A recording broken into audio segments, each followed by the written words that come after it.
Сейчас начнется соревнование. Раз. Начинаем соревнование по тренировке. Доброе утро, уважаемые телезрители.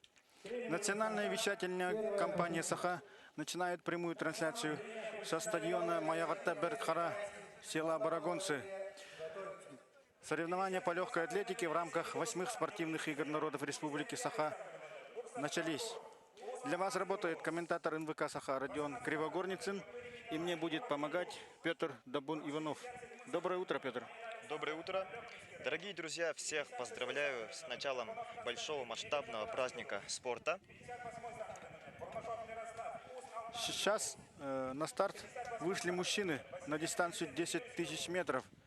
Всего старт возьмут 15 спортсменов. Давайте представим спортсменов, Петр.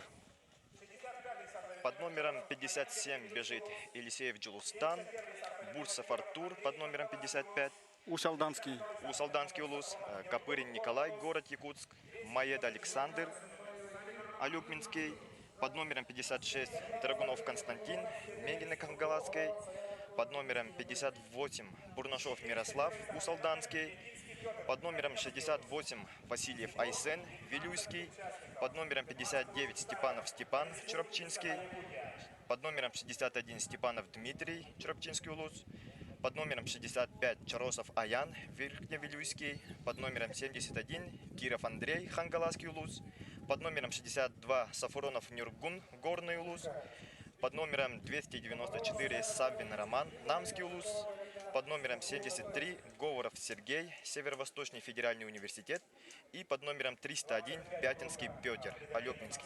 Оленёкский Улус. Оленёвский, извините. Так, Петр, кого мы можем назвать фаворитом предстоящего забега? Фаворитом предстоящего забега можно назвать Бурсов Артур. Он родом из Усалданского Улуса. Хозяин соревнований, да? На данный момент сам живет и тренируется и работает в Питере. В городе Санкт-Петербург. Да, в городе Санкт-Петербурге. Также к лидерам можно отнести Копырина Николая. Он представляет город Якутск. А вот насколько разница в возрасте влияет в беге? Допустим, вот Артуру Бурцеву уже почти 35 лет, да? И на 11 лет его младше Николай Копырин. Насколько влияет в беге на длинные дистанции разница в возрасте?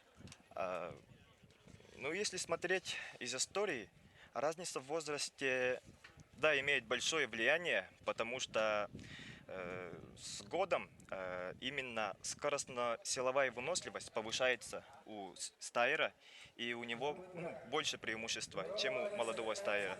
Ну и опыт. Мы отметили то, что один из фаворитов, Артур Бурцев, тренируется в Санкт-Петербурге, и где более мягкий климат, да, где спортивный сезон более длинный. И насколько это будет влиять на результаты, как ты думаешь? На мой взгляд, такое большое влияние не думаю, потому что климат в Якутии и в Питере отличается только зимой, а летом это одно и то же.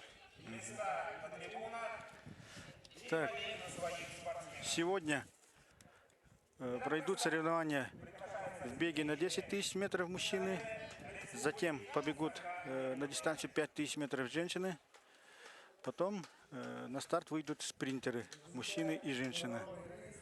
Итак, старт начинается, спортсмены готовы к старту. Стартом руководит судья республиканской категории, стартер, рекордсмен республики в беге на 60 метров Степан Ильин. Сейчас, через некоторое время он даст старт.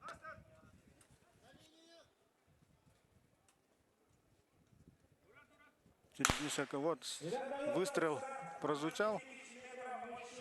Старт дан.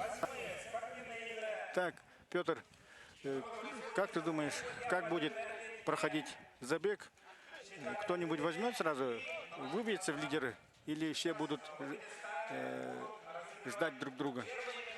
Ну, как мы уже видим, Артур Бурсев уже возглавил забег.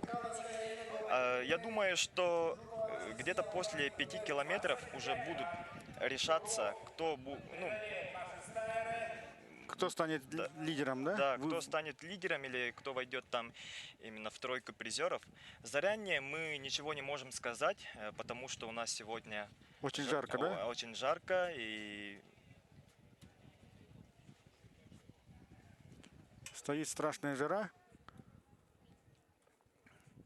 Конечно, для спортсменов бежать в такую погоду очень сложно. да. Как мы видим, спортсмены уже Да, проходят первый круг, первые 400 метров, можно сказать, позади. спортсмены должны преодолеть 25 кругов. Им осталось пробежать 24 круга. В среднем за какое время пробегают один круг? В среднем один круг это минута 10, минута 0,5. В среднем, да? Да. Как мы видим, из числа участников забега, участники забега разделились на две группы. Вот группа лидеров и группа, скажем так, аутсайдеров, да? Да. Как мы видим, спортсмены растянулись. Это значит, они нашли один общий темп с начала старта. Первым идет Артур Бурсев. Номер 55. За ним идет Дилустан Елисеев из Нюрбинского улуса, номер 57. И третьим идет Николай Копырин, Да. город Якутск. Как мы и предполагали, Бурцев и Копырин. За ним идет Бурнашов Мирослав, Усалданский улус.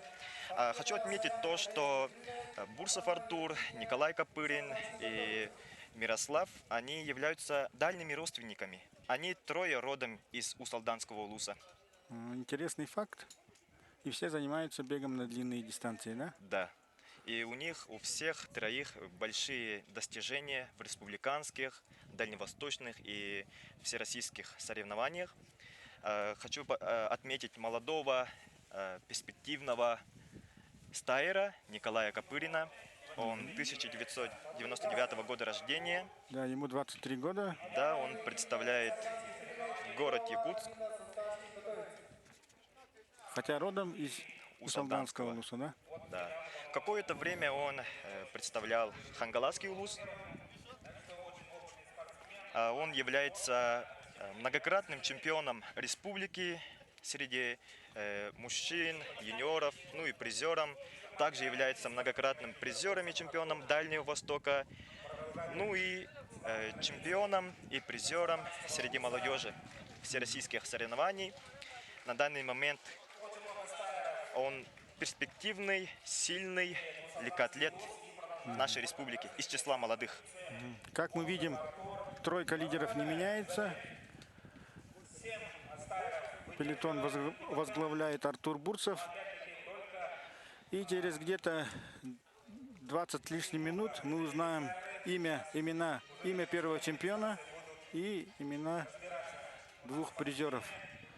Они войдут в историю стадиона имени Маягатта Берхара, потому что они станут обладателями первых медалей в легкоатлетической дисциплине. Хочу напомнить, что в 1996 году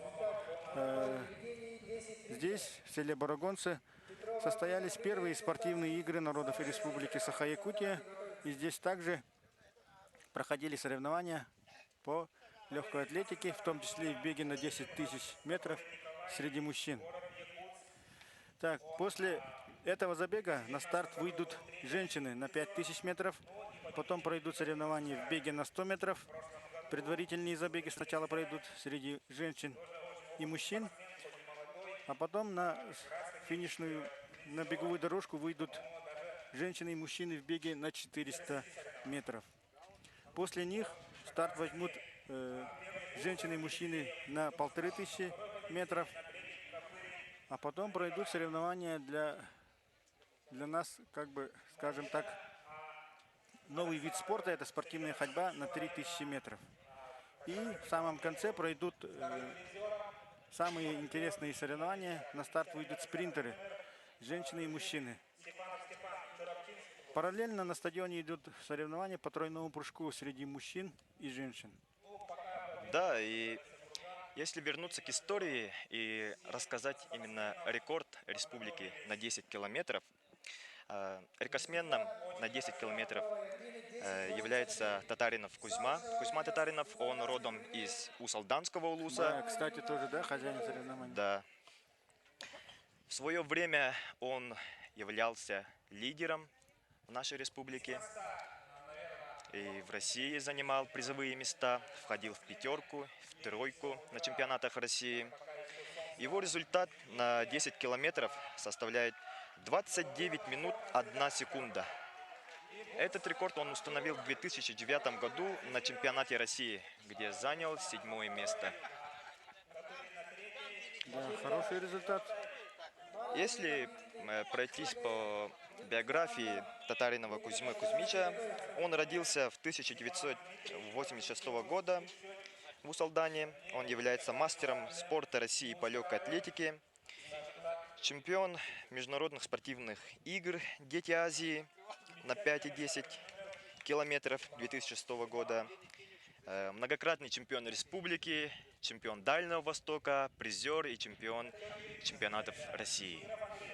Хочу напомнить, уважаемые телезрители, в следующем месяце в городе Владивостоке пройдут очередные международные спортивные игры «Дети Азии», в которых примут участие и легкоатлеты сборной республики, в том числе и юные легкоатлеты Якутии. Да, и к сведению, международный рекорд на данной дистанции установил в 2019 году угандец Джошуа Чептегай. Его результат 26 минут 11 секунд. До этого рекордсменом являлся Кененеса Бекелле. Его рекорд держался 15 лет. Да, очень солидный срок, да, для рекорда 15 лет. 10 километров именно дисциплина в стадионе, которая самая длинная. 25 кругов по стадиону. Так, у нас лидеры не меняются. Тройка лидеров. Забег по-прежнему возглавляет Артур Бурцев. За ним идут Николай Копырин и Делустан Елисеев. Да, за Копыриным идет Маеда Александр. Он представляет Алюкминский улус. Он тоже является многократным призером, чемпионом республики и Дальнего Востока. Да, Очень опытный. опытный спортсмен, он 83-го года рождения. В следующем году ему исполнится 40 лет. Болельщики поддерживают своего земляка Артура Бурцева.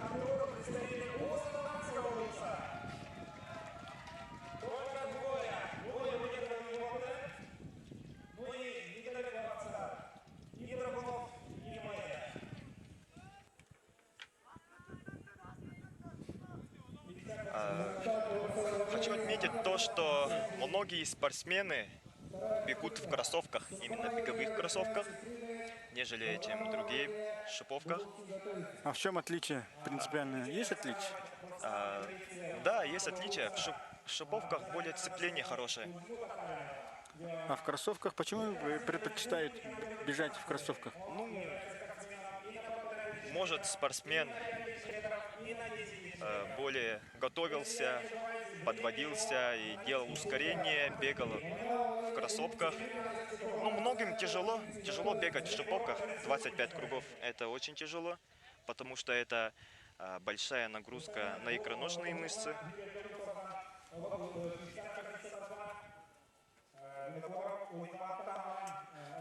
Ну, здесь, конечно, большую роль играет выносливость, да? Спортсмен за спортивный сезон, наверное, должен набрать, Да. пробежать очень много километров, да? Объем нарастить. Примерно сколько? Как спортсмен тренируется в среднем? Как идет подготовка? На примере Николая Копырина могу рассказать о том, что его недельный объем темповых бегов, кроссов превышает более 125 километров или даже 160 километров. Недельный объем. А в день они сколько пробегают? 20, минимум 15. Километров, да? Да. И они Именно на стадионе, именно на стадионе, на резиновой дорожке, да? да. А есть принципиальное отличие, чем бежать там по пересеченной местности? Ну, на стадионе удобнее. А Николай Копырин выходит на вторую позицию. Да, идет тактическая борьба, да? Да. Да, тройка лидеров оторвалась от основного состава участников забега. И, скорее всего, вот эта тройка, да, разыграет между собой медали. Можем так сказать? Ну, можем, да, так предположить. Да, зрители поддерживают своего земляка Артура Бурцева каждый раз, когда он проходит перед трибунами.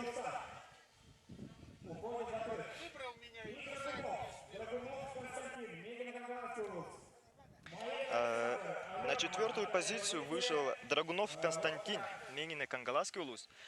Драгунов Константин 2000 года рождения. Да, молодой Да, спортсмен. известный, перспективный. Да, он представитель спортивной династии. Драгуновых, Да, семьи Драгуновых. Ее мама девичество Колесова, Екатерина Колесова, Драгунова, да, тоже участвовала в спортивных играх. В легкоатлетическом сообществе ее очень хорошо знают и помнят. Да, его брат тоже занимается легкой атлетикой и имеет большие успехи.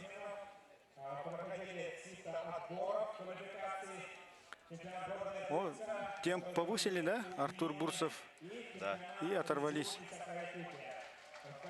Как ты думаешь, вот сможет за ним Николай Копырин удержаться?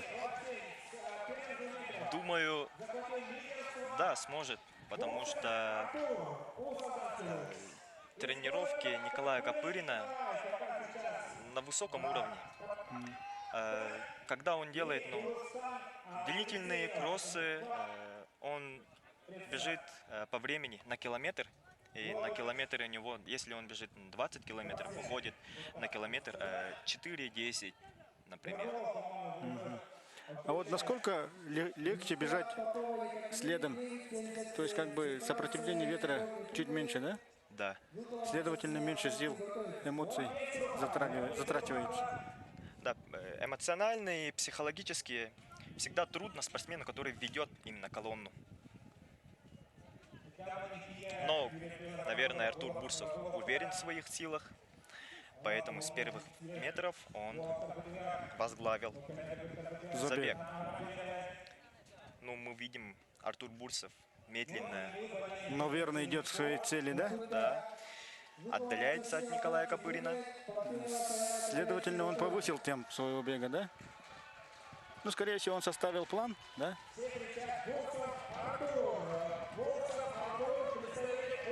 Да, болельщики поддерживают Артура, скандируют Артур, Артур. Да, разница увеличивается, просвет увеличивается между лидерами.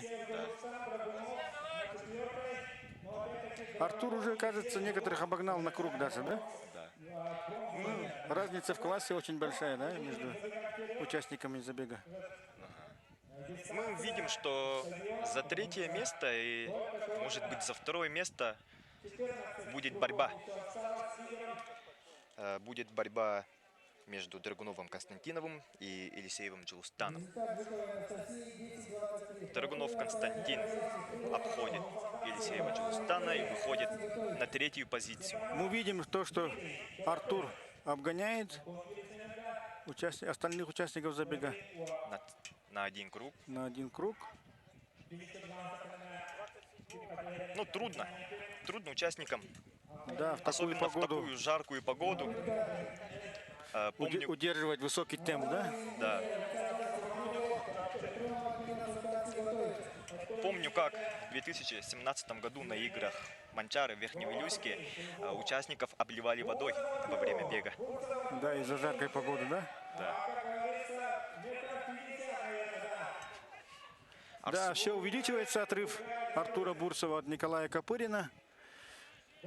И если не случится ничего непредвиденного, скорее всего, Артур Бурцев станет первым чемпионом 8 спортивных игр народов Республики Саха-Якутия. Да, у себя дома. Да, перед глазами своих земляков на своей родине. Это, конечно, очень приятно для спортсмена. Напомним то, что каждый вечер на площади, на центральной площади села Барагонцы пройдут церемонии награждения чемпионов и призеров спортивных игр.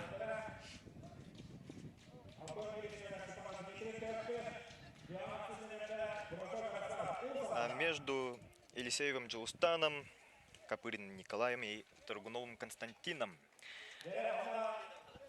может развернуться борьба За второе место, да? за второе место. Мы видим, как Копырина сместили на 4 место. Ведет Торгунов Константин, за ним идет Елисеев Джулус.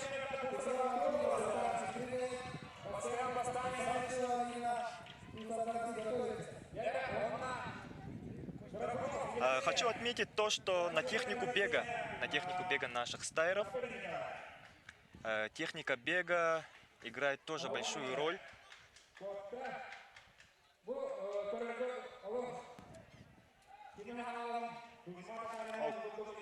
Да, Артуру дают воду, Артур обливается. Конечно, даже такому именитому спортсмену тяжело бегать при такой жаркой погоде. Ну, сегодня синоптики обещали грозу. Будем надеяться, то, что гроза обойдет село Барагонцы и все спортивные состязания пройдут по расписанию. Ну, надеемся на это. Да, в последние годы спортивная база для легкоатлетов значительно улучшилась. В Амге, Верхневилюйске построены современные стадионы. Вот в Барагонцах построены. До этого были построены в Мае, в Сунтарах, в Алекминске, в Намсах тоже прекрасный стадион.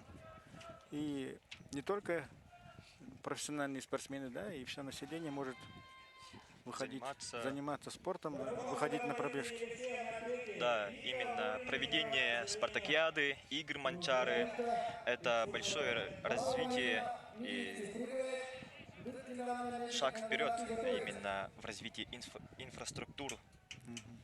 Параллельно идут соревнования среди женщин, тройной прыжок.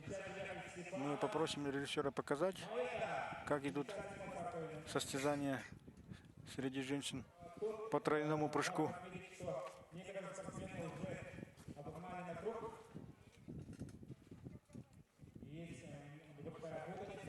Да, вот сектор для прыжков. Мы будем сейчас рассказывать, что на какой позиции.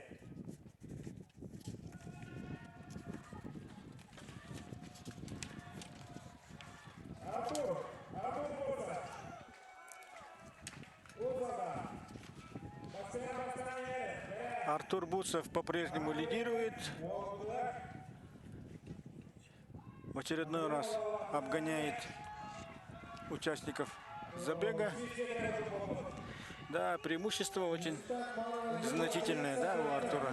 Да, он состязуется с самим собой, он борется с временем, сверяется своими На часами. второе место вышел Драгунов Константин. Константин, представляющий Мегано-Кангаласский улус.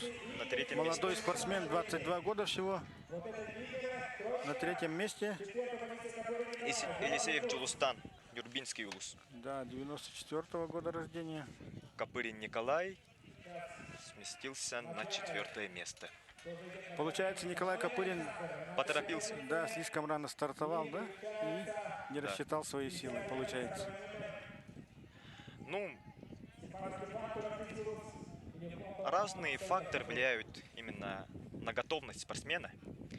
Психологическая, погода, Ну и даже то, что как он поспал, да? да.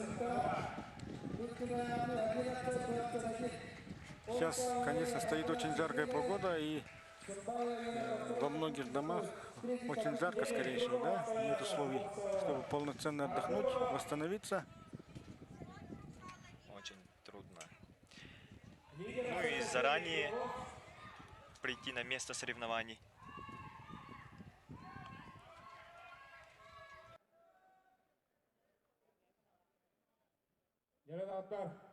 Попытка.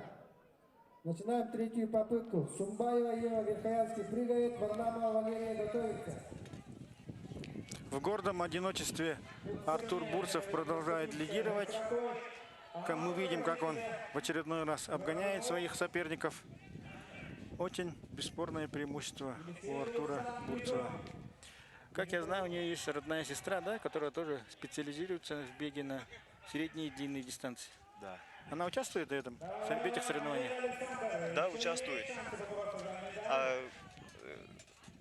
С года в год у нас в Якутии именно легкая атлетика развивается и становится популярным среди населения. Этому способствует проведение различных любительские старты. На прошлой неделе в Якутске Да, прошел якутский марафон. Кстати, здесь тоже в программе соревнований есть Марафон. в котором будет участвовать наша звезда, да, пятикратная чемпионка страны Сардана Трофимова. Кроме этого, она будет бежать и на других дистанциях. Да, она будет принимать участие на 5 километров и на 3 километра. Да, и мы увидим ее противостояние, соперничество с другой прославленной спортсменкой Натальей Леонтьевой, да, в беге на 3 километра. Да.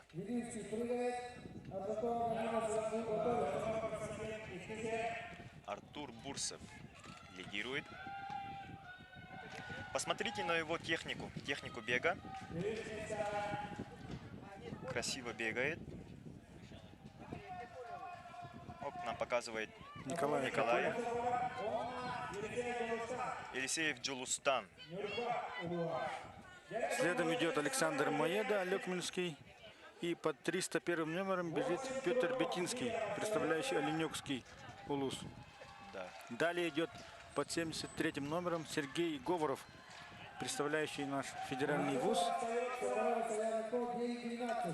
Артур Бурцев обгоняет их. Ну, по глазам видно, что спортсменам тяжело.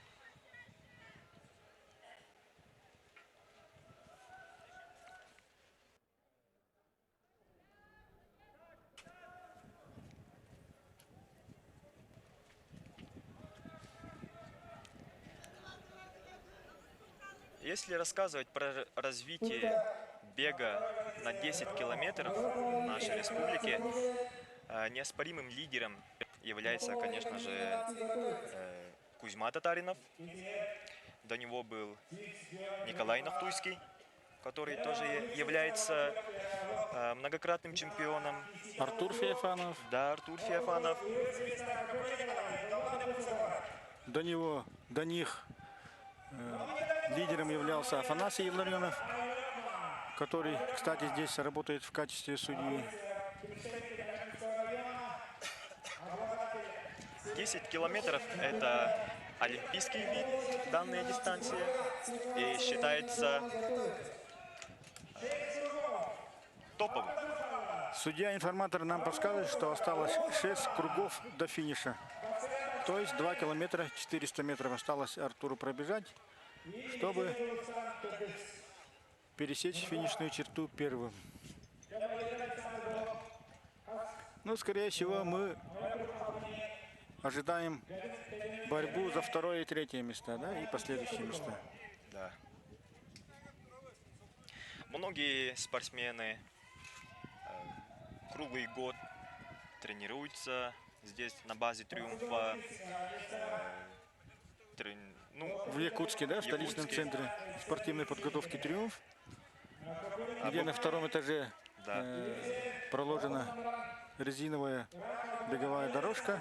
Бывают на сборах в Киргизии, в Кисловодске, в Казахстане. Там, где Среднегорье, да, и Высокогорье. Да. Насколько это влияет на подготовку спортсменов? Это играет большую роль. Вот на примере могу рассказать о том, что во всем мире именно на средних и длинных дистанциях самыми быстрыми, выносливыми считаются африканцы, ну, точнее кенийцы. Да, представители континента Африки, да? Да, именно Кения находится на Возвышенности. возвышенности.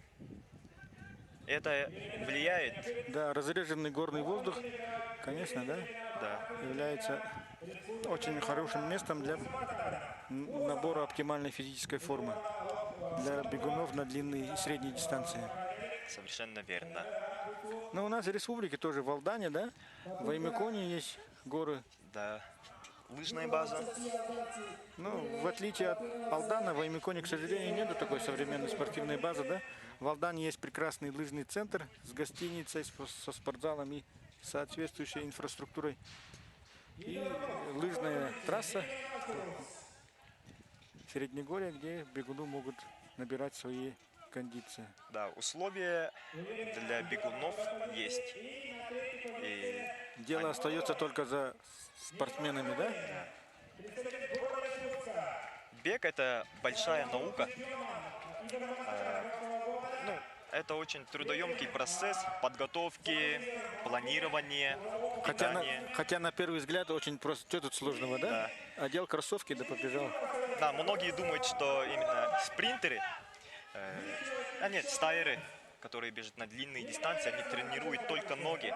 А во время бега именно работают все мышцы тела.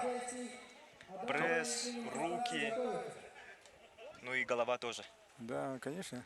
Без тактической подготовки Никак. больших результатов спортсмен не достигнет. Ну и на результаты влияет и физиологическое телосложение. Да, антропометрия тоже играет значение, Да. да? Вот, например, Артур Бурсов.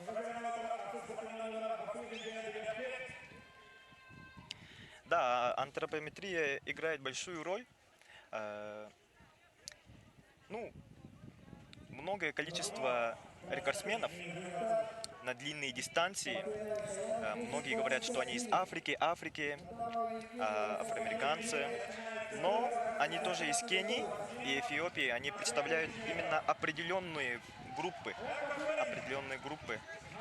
Например, из Кении. Артур Бурсов вот сейчас уже догоняет на круг, да? Да, Николая Копырина. 3 круга осталось, говорит, подсказывает нам судья-информатор Михаил Чугунов. Артур Бурсов не сбавляет темп. Наоборот, У него прибавляет. открылось и второе, можно сказать, даже третье дыхание, да?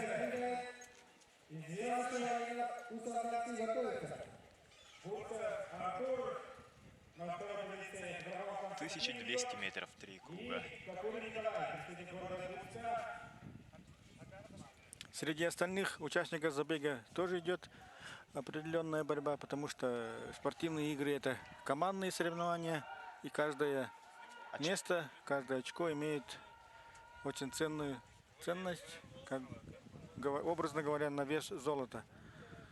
И все вот тренеры подсказывают, помогают. Да.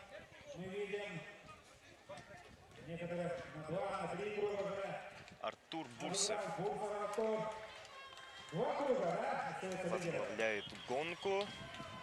Ну, заранее, наверное, многие уже догадывались, что Артур Бурсов будет первым. Да, специалисты отмечали то, что равных Артуру, скорее всего, не будет, да, перед соревнованием. Да, у Артура остается всего лишь 800 метров Он чуть отступился, чуть не упал. на бровке. Отгоняет.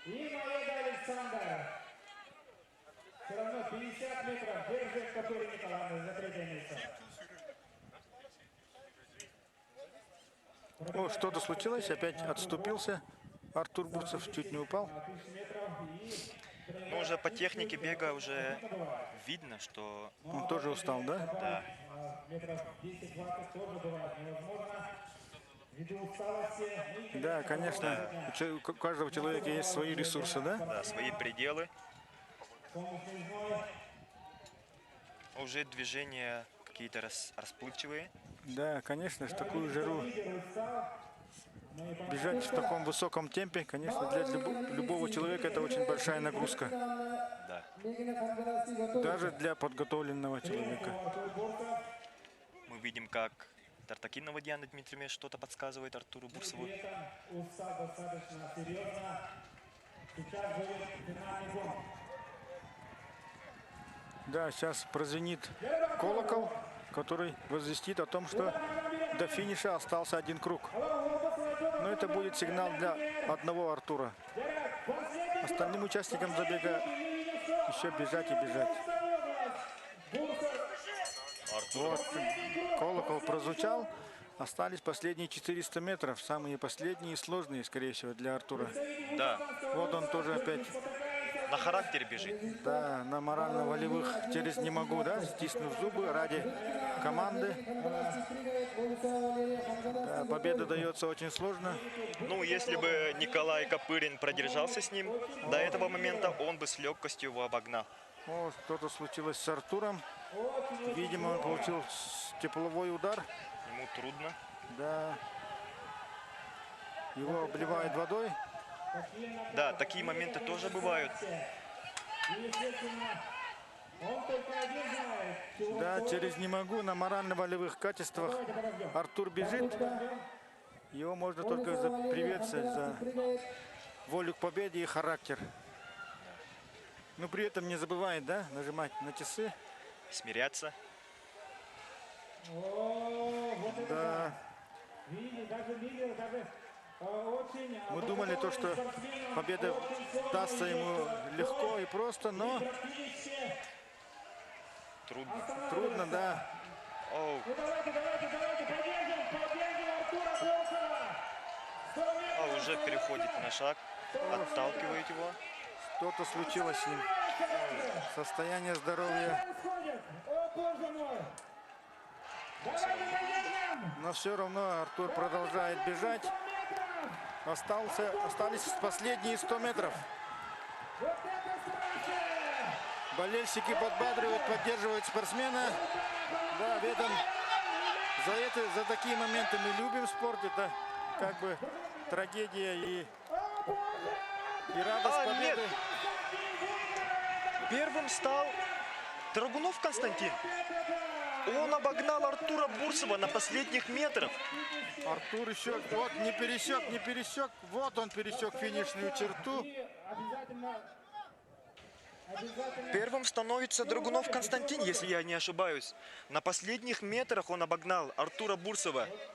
Да, Артур Бурцев, видимо, получил солнечный удар. И ничего не прилетало, Да, скажем так, но чемпион... сюжет для спортивного фильма, да, мы Константин. посмотрели очень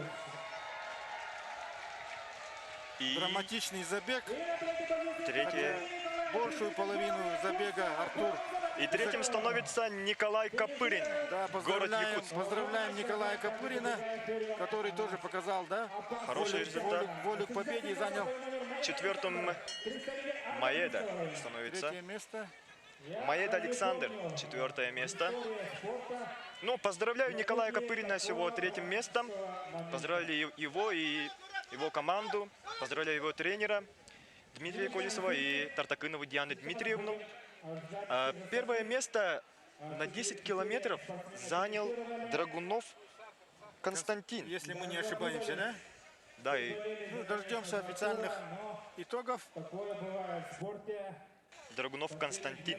Да, мы видим на экране нового лидера, который, можно сказать, сотворил маленькую сенсацию, обыграв на последнем круге безоговорочного лидера Артура Бурцева. Поздравляем Екатерину Колесову-Драгунову с победой его сына Константина. И поздравляем команду Мегина Кангаласского Алуса. С первым золотой медалью. Шестерка лидеров. Драгунов Константин вошел в историю игр как первый чемпион на стадионе Маягатта Бертхара.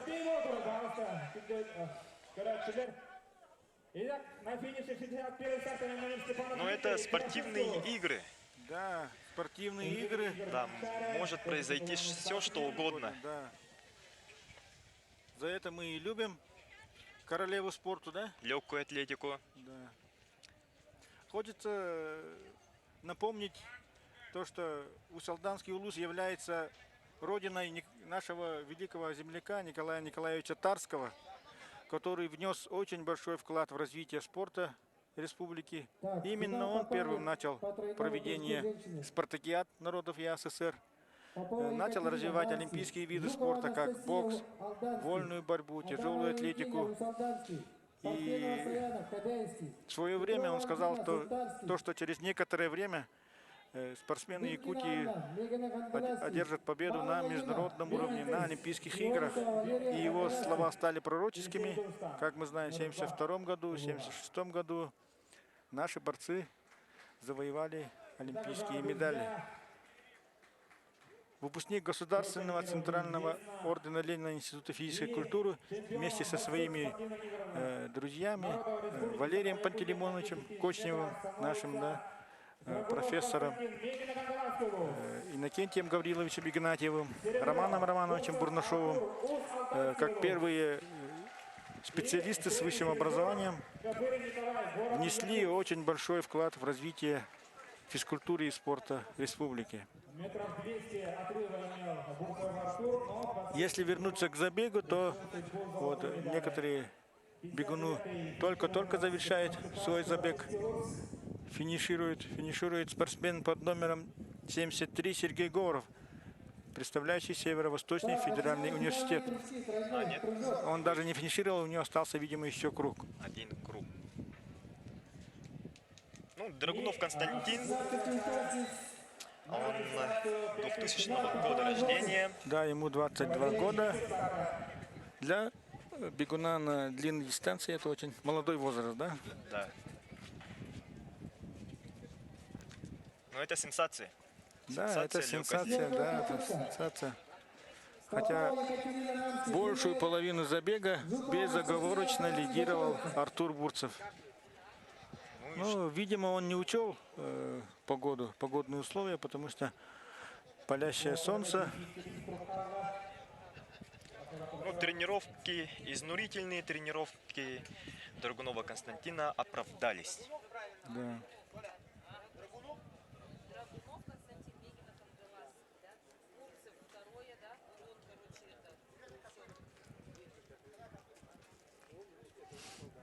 это... Забег продолжается.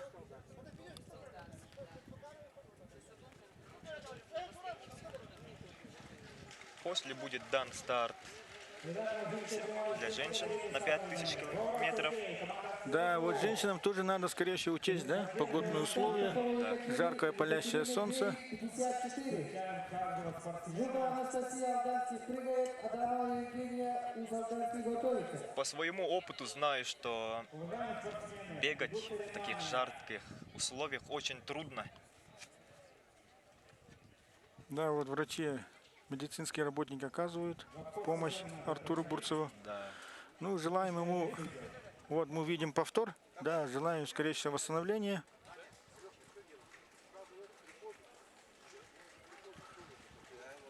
А так все хорошо начиналось. Да, как все хорошо начиналось. Мы уже заранее отдали золотую медаль Артуру Бурцеву, но, как говорится, спорт есть спорт. Есть много факторов, которые влияют на выступление спортсменов. Может, из-за того, что он все время пил воду, обливался водой, это может тоже играть большую роль. Почему? Потому что опытные тренера рассказывали, что во время бега не надо так часто обливаться водой и так жадно пить воду. Это тоже может повлиять. Вот некоторые спортсмены бегают вообще без головного убора, да, это тоже чревато, да? Получить солнечный удар. Вот уже Артур начинает Он, видимо, чуть не потерял сознание, да? Вот.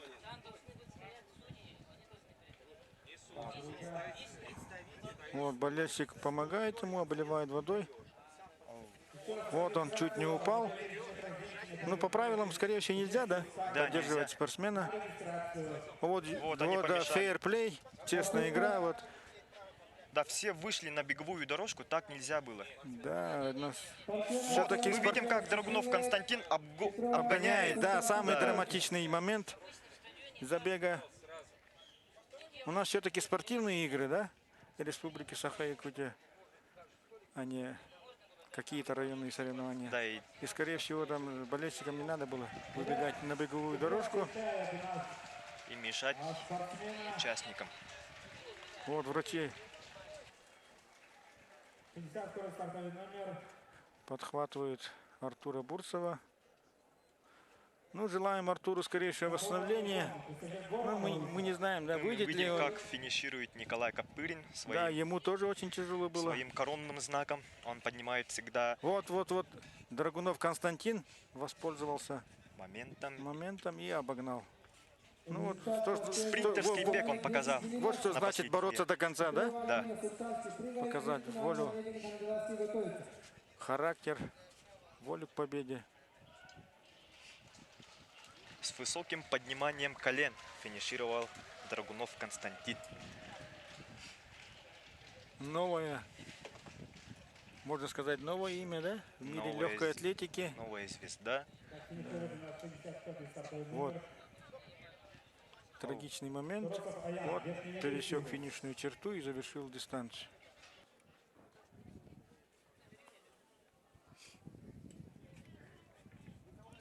Видимо, все финишировали, да, участники Ну, многие забега? участники все еще бегают. А, вот еще один, да? Попытка Последний участник, Лыткина Анна, Мегина Кангаладзе прыгает. и Мама он Ирина должен готовится сейчас к финишировать. В секторе для прыжков продолжается соревнование среди женщин по тройному прыжку.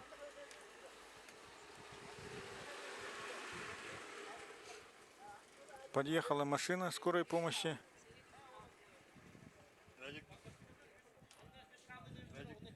Для Артура Бурцева, скорее всего.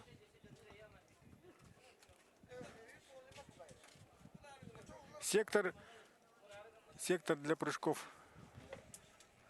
Да, у них сейчас Просим нашего режиссера переключиться на сектор. Если я не ошибаюсь, прыгает Лыткина, представляющая Мегина Кангаласский улус. рекорд в секторе, ну, по тройному по прыжкам По тройному прыжку обладает принадлежит Диане Адаська, 13 метров 48. Железная десятка. Панакалов с России. 301 стартовый номер. чистый прыжок, да? Без заступа. Молодец. Да, и тройной прыжок — это технический вид спорта, где Любители спорта. да, имеет значение сила, выносливость и техника выполнения прыжков. 11:07. Среди мужчин рекорд принадлежит Юрию Гаврилеву, да? Он установил в городе Казани 16 метров 4 сантиметра. В настоящее время Юрий Гаврилев работает заместителем руководителя администрации главы и правительства Республики Саха-Якутия. У Солданский улус. Чистый Седаничева Саргалана, Чуровчинский улус. Биолан Сысниверда, Осипова Ирина. Приглашают на старт женщин в беге на 5000 метров. Северда, Бурмышева Елена, Мегина Кангаладзе улус. 51 стартовый номер. Роева Мария, Мегина Кангаладзе улус. 64 Всего старт примут 16 спортсменок. Под первым номером, то есть под номером 55, на старт выйдет Сардана Трофимова, представляющая Верхневилийский улус. 56 номер Изабелла Борисова, Усть-Алданский улус. 100 номер Саргалана Седалищева, представляющая Черепчинский улус. От города Якутска побежит Ирина Осипова, номер 58. 59 номер Полина Слободчукова, Сунтарский улус. Тимофеева Алена, Оленевский. 60 номер Елена Бурдашова, Мегина Кангаласский улус. 61 номер ее подруга по команде Мария Роева. Анна, Усть-Алданский Под номером 64 старт возьмет Саргалана Лугинова, Лёкминский улус. 70-й старт Под номером 65 Хабяйский улус. на беговую дорожку выйдет Валентина Константинова, представляющая Горный улус. Под номером 308 побежит Александра Осипова, Намский улус. Ее подруга по команде Сардана Федора побежит под номером 63. Анна Трофимова. Под номером 182 старт возьмет Светлана Шарина, представляющая Северо-Восточный федеральный университет. Под номером 66 побежит Марина Терентьева, Хангаласский улус. Под номером 68 будет бежать Анна Атласова, Усть-Алданский улус. Под номером 69 побежит спортсменка из далекого Оленёкского улуса Алена Тимофеева. И, наконец, 16-я участница забега Александра Митина, номер 70, Кобяйский улус.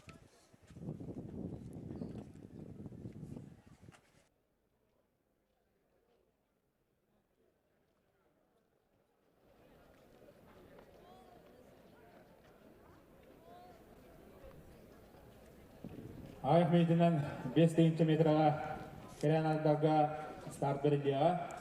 Так, с минуты на минуту Стадион начнется Результат по полу старт. Екатерины 9.73.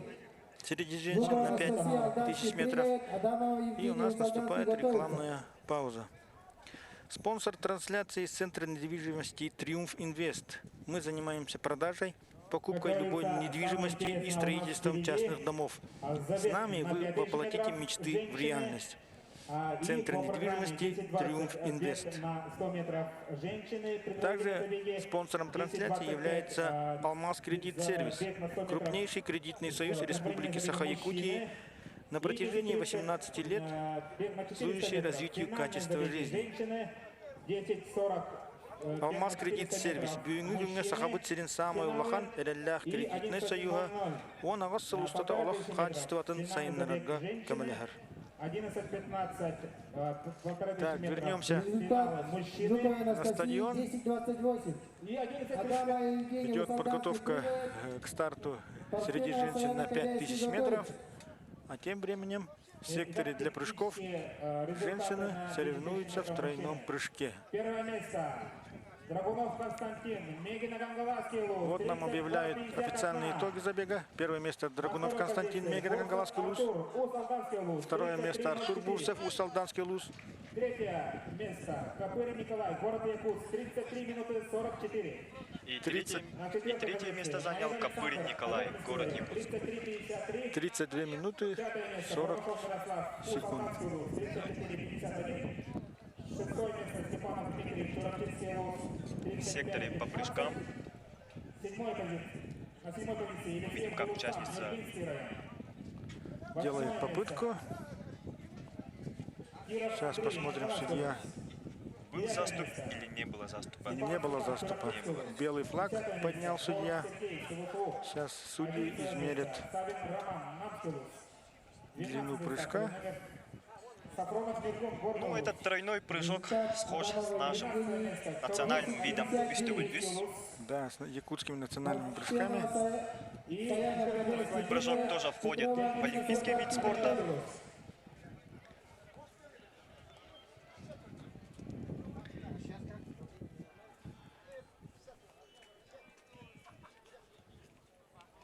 Мы видим, как Кай Адамов дает совету.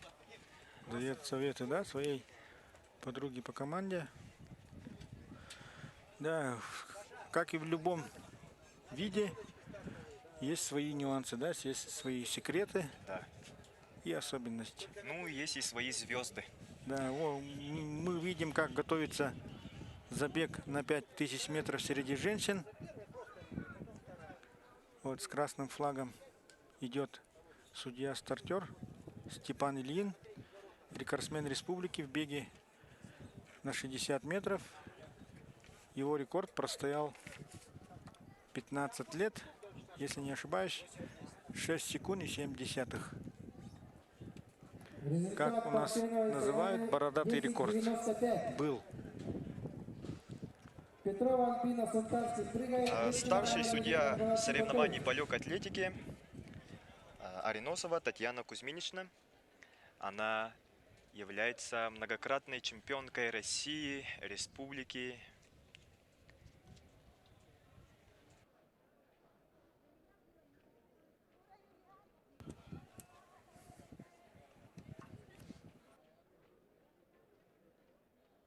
Итак, уважаемые друзья, дается старт на 5000 метров женщины. На ваших экранах Сардана Трофимова, один из самых титулованных участников спортивных игр. С самого начала забега в лидеры выбилась Сардана Трофимова, участница чемпионата мира по марафону в Дохе, в столице Катара в Дохе. Как мы видим, помним, она бежала в очень жаркую погоду и совершила спортивный подвиг, завершив свою дистанцию. Да, было очень влажно и Жарко. жарко. Они бегали ночью. Тем не менее, было очень жарко, душно и плюс 35 градусов. Зимой, этой зимой в Катаре пройдет чемпионат мира по футболу. И я не представляю, как футболисты 90 минут будут играть при такой погоде. Но вернемся к легкой атлетике. Сардана Трофимова уходит в отрыв. Ну, будем надеяться, что она учтет горький опыт Артура Бурцева и будет слушать свой организм. Да. В данной дисциплине рекорд республики принадлежит Леонтьевой Наталье. Интересно, почему она не приняла старт в этой дистанции? Она, скорее всего, поберегла силы, да? Да. Конечно, было бы интересно, да, увидеть противостояние двух наших лидеров, Сарданы Трофимовой и Натальи Леонтьевой. Вот большинство участниц тренируются под руководством заслуженного мастера спорта, Татьяны Юрьевны да, Жирковой. неоднократной чемпионка мира в беге на 100 километров Татьяны Юрьевны Жирковой. Вот в том числе и Сардана Трофимова. Насколько я знаю, Изабелла Борисова у нее занимается. Также она является Татьяна Юрьевна Жиркова, трехкратная чемпионка мира по ультрамарафону, то есть 100 километров. Если я не ошибаюсь, она является единственной трехкратной чемпионкой во всем мире. Она неоднократная победительница престижного марафона Комрадс в ЮАР. В свое время, да, она с честью защищала честь, спортивную честь России на международных стартах. Ну и в этом забеге нужно отметить и Осипову Ирину, которая представляет город Якутск. Она тоже неоднократная чемпионка, победительница республики России. И она чемпионка Европы полицейских игр на 5 и 3 километра.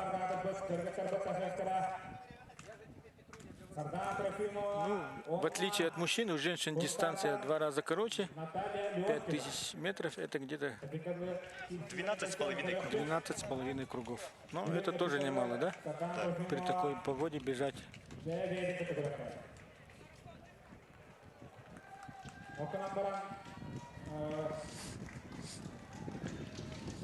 Вот. Спортсменки проходят перед трибунами. Сардана Трофимова лидирует.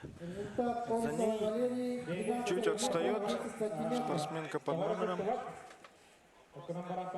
Так, начинаем заключительные К сожалению, нам не видно, какой номер. Екатерина Нанский прыгает, Жукова Анастасия Афганский готовится. Как мы все знаем, Сардана Трофимова тренируется, занимается в Киргизии. Почти круглый год она живет, тренируется в возвышенности, готовится.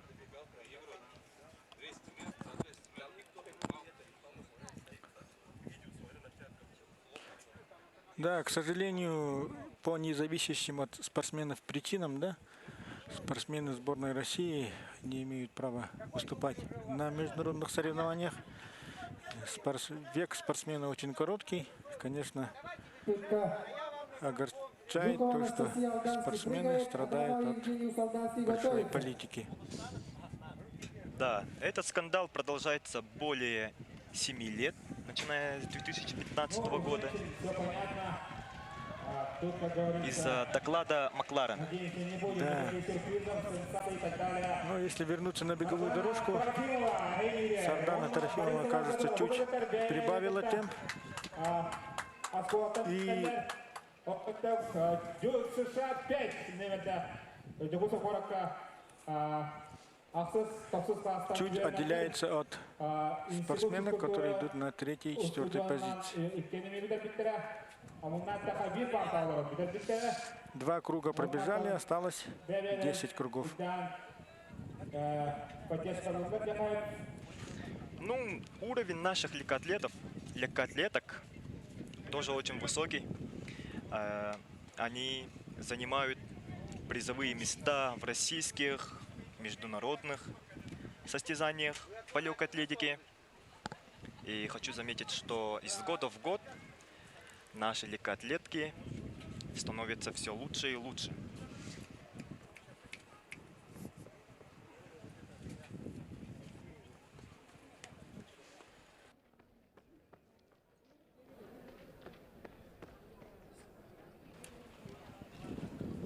Попытка Парфенова Саяна. Кобельский прыгает. Тем Петрова временем Альбина продолжаются Фрикарский соревнования в секторе для тройного прыжка. Женщины продолжают выявлять сильнейших прыжка в тройном прыжке. Борисова Изабелла уходит в отрыв. Да, Борисова Изабелла и Сардан Трофимова уходят в отрыв.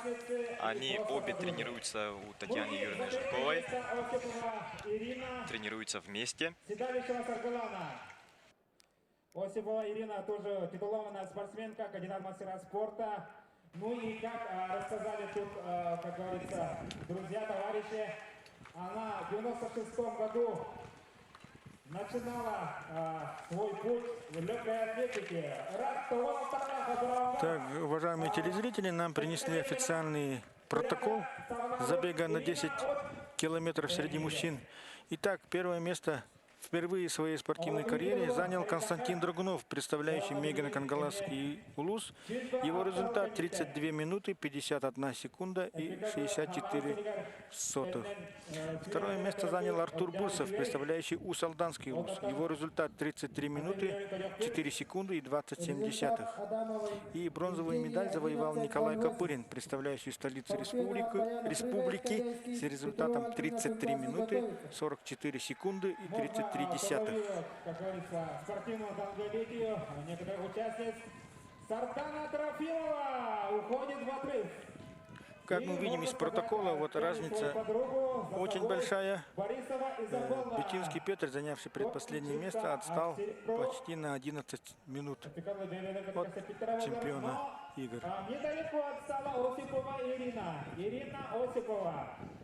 Награда чемпионка мира среди полицейских. Вот это, Да, комментатор, судья-информатор говорит то, что Дальнего Востока, награда чемпионка Ирина мира Осипова, чемпионка мира среди полицейских. спортивных игр. Не буду говорить, сколько раз выигрывала. Результат. Сардана Трофимова уверенно лидирует, за ней идет Изабелла Борисова. И выходит на второе место. ну пока будем констатировать то, что борьба за чемпионство идет между двумя этими спортсменками. Да. Но, как мы видели Петрова Альбина Фрикарский прыгает. несколько минут назад, ситуация может поменяться в любую. Кардинально может Да. измениться. Мы будем желать, то, чтобы такого не повторилось, чтобы наши лидеры достойно завершили свой забег.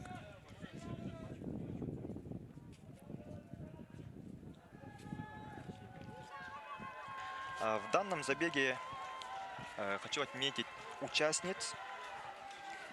Осипова Александра, она представляет Намский улус. Она 2003 года рождения. И Атласову Анну, 2002 года рождения, представляет Усть-Алданский улус. Да, хозяйка соревнований. молодые участницы соревнуются с более опытными. Да. Осипова Ирина. Сардана Трофимова 88 года рождения, а Изабелла Борисова 87 года рождения. Они ровесницы, получается. Воробонцев в далеком 96-м Если не ошибаюсь, Изабелла тоже родом из Верхневилюйского уже, да? столетия Олимпийских игр. И они товарищи, подруги по команде и занимаются у одного тренера, Татьяны Юрьевны Жирковой, заслуженного мастера спорта. 10.75. Лыткина Анна, Мегина Кангаласский прыгает. В прошлом году Изабелла Борисова стала чемпионкой России на 100 километров. Хочу отметить, что с началом проведения чемпионата России на 100 километров с 95 года, каждый год, из года в год, наши якутские ультрамарафонщицы всегда занимали призовые места. Героятор Сардана Трофимова. Уже давно бегает. Сардана Трофимова смотрит на часы. Уверенно лидирует. Желает увидеть на любых марафонских дистанциях. Очень тяжело спортсменка. Мы видим, что готовится не самых длинных дистанциях. Конечно, вот остальным участницам из районов, да, тяжело соревноваться с мастерами спорта, тем более с мастером спорта международного класса, да, Сарданой Трофимовой, которая профессионально занимается бегом на длинные дистанции. Но спорт есть спорт. Вот девушек нужно только похвалить, то, что они ради своей команды вышли на старт, и надеемся, то, что они завершат свою дистанцию и пересекут финишную черту. Сунтар.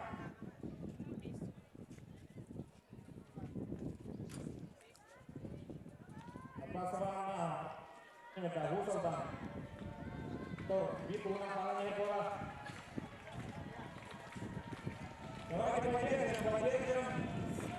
Да, вот перед трибуной проходит Сардана Трофимова, которая приветствует болельщиков.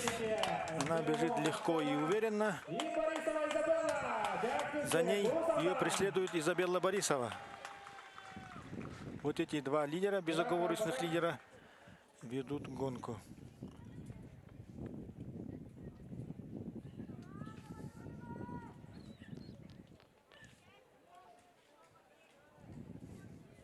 Мы видим, как они обогнали участниц уже на один круг. И на третьем месте идет Осипова Ирина. Да, представляющая столицу республики.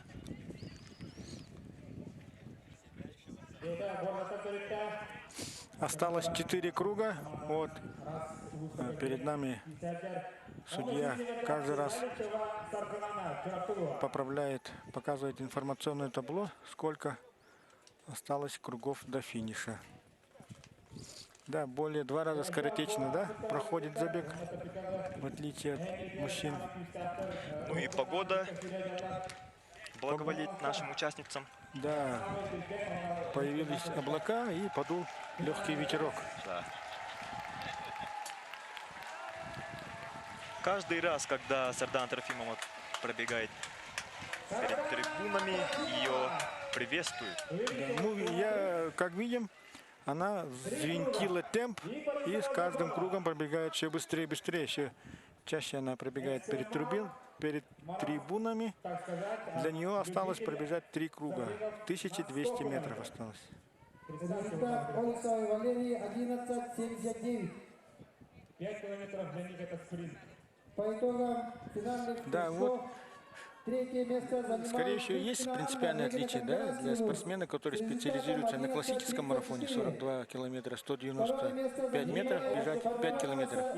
8 раз короче дистанция. Да, именно на средних или длинных дистанциях важна скоростная выносливость.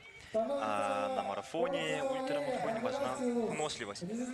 Но мы хотим отметить то, что Сардана Трофимова, результат Сарданы Трофимовой, ну, ее личный рекорд на марафонской дистанции — это 2 часа 24 минуты. которую она показала в 2016 году.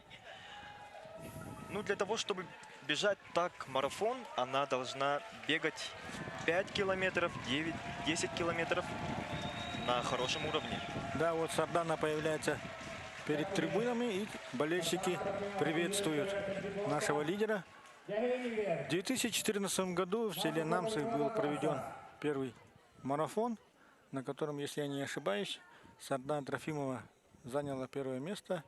И с этих соревнований начали приходить первые успехи.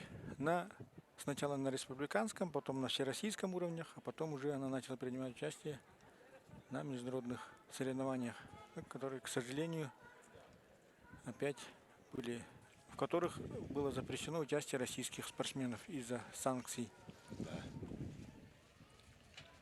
Ну, каждый марафонец начинает всегда более с коротких дистанций. Это 1500 метров. Мы знаем, как Сардана Трофимова в начале своей спортивной карьеры бегала 1500, 3000 метров. Поэтому у нее есть очень хороший опыт. Ну, как я уже говорил, век спортсмена очень короткий. Говорят, есть разговоры, то, что Сардана может сменить спортивное гражданство. Что тебе об этом известно, Петр?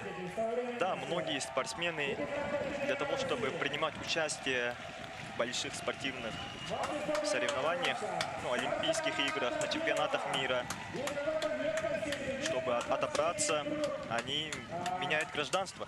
Да, Сардана идет на последний круг.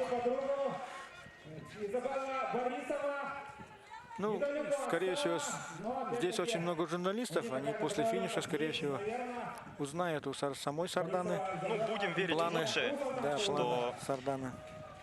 ВФЛА именно Всероссийская федерация легкой атлетики. добьется того, чтобы их могли допускать на международных стартах.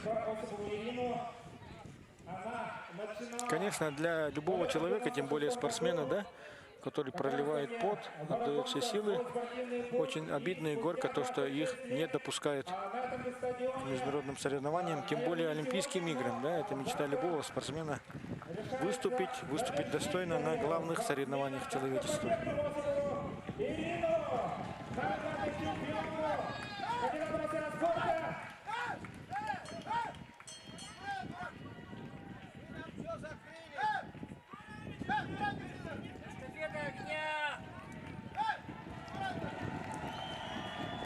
И мы видим, как Сардана Трофимова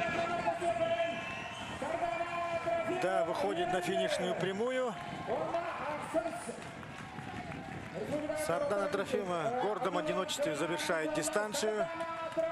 Болельщики приветствуют ее. Поздравляем Сардану с очередной победой. Она стала чемпионкой 8-х спортивных игр народов Республики Саха-Якутия в беге на 5000 метров. второе место занимает Борисова Изабелла. Поздравляем ее со вторым местом. Ну и, наверное, третье место займет Осипова Ирина. Как водится, журналисты обступили Регистрация на 100 нашу метров. Сардану. Женщины, к месту старта подходим. Две подруги, две истории. Сардана Трофимова, Да, хотелось бы Изабелла поздравить Борисова. их тренера Татьяну Юрьевну Жиркову.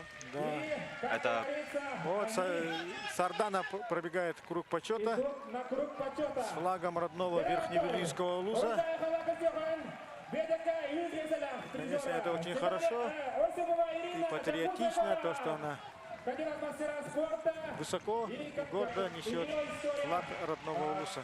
и третье место занимает Осипова Ирина, город Якутск. В далеком 26 лет назад начинала юная Ирина Осипова свою карьеру. И, как мне поделились его друзья, решается завершить. На четвертой позиции у нас мчится. Тем временем забег продолжается. Некоторые спортсменки завершают дистанцию, некоторые уходят на последний круг.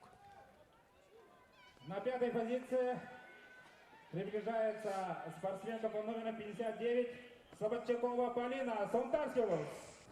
Слободчакова Ирина завершает дистанцию из Сунтарского Улуса.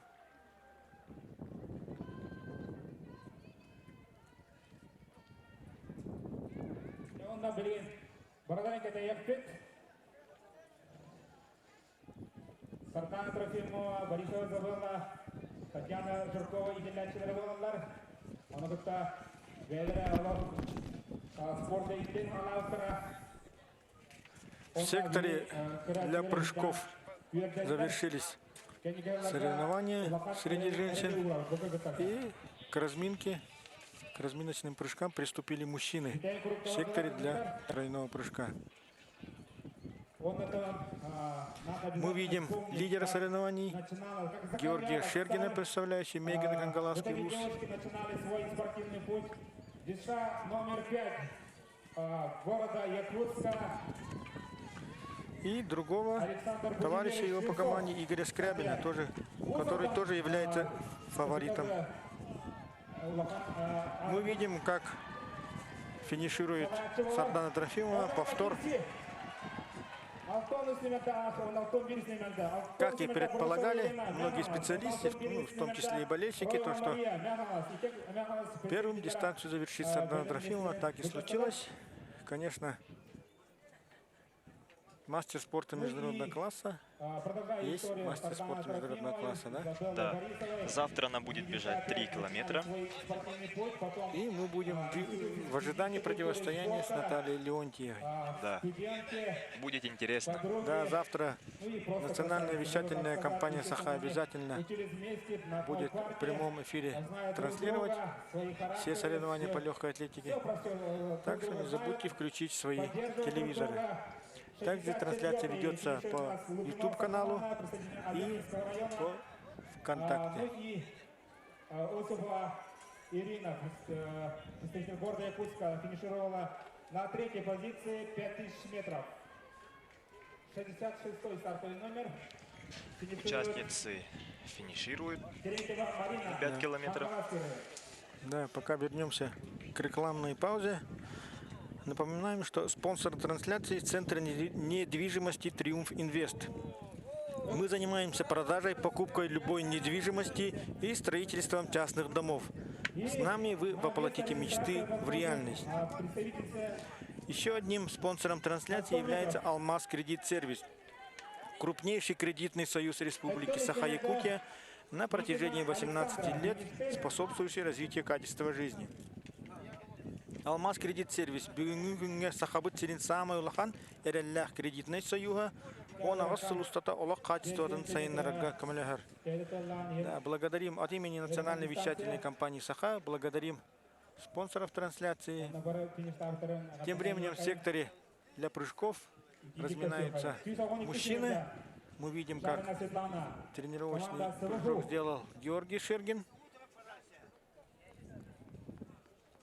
И на 100 метров сейчас начнутся у нас предварительные забеги. И сегодня же узнаем самые быструю женщину и мужчину Республики Саха-Якутия. А как вы думаете, есть ли явные лидеры по прыжкам? Ну, скорее всего, на отборочных соревнованиях лучше всех выступили Игорь Скрябин и Георгий Шергин. Оба представляющие Мегина Кангаласский вуз, как говорят специалисты. Их можно назвать в качестве фаворитов. Игорь Скрябин является рекордсменом республики, кстати, по тройному прыжку.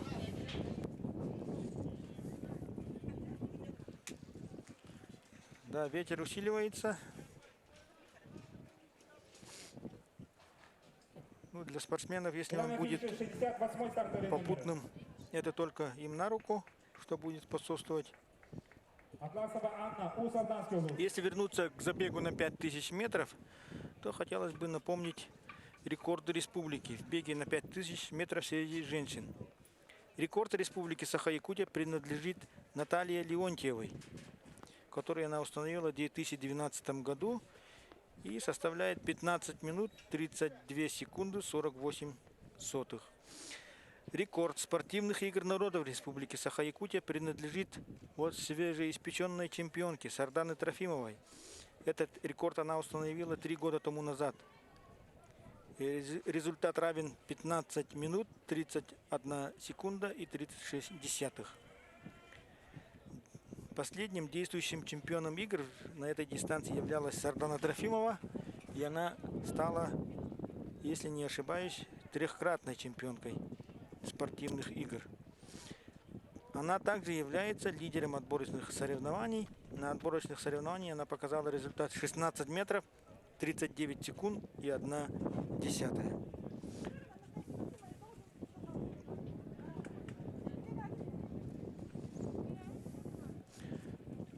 Участники по прыжкам разбегаются.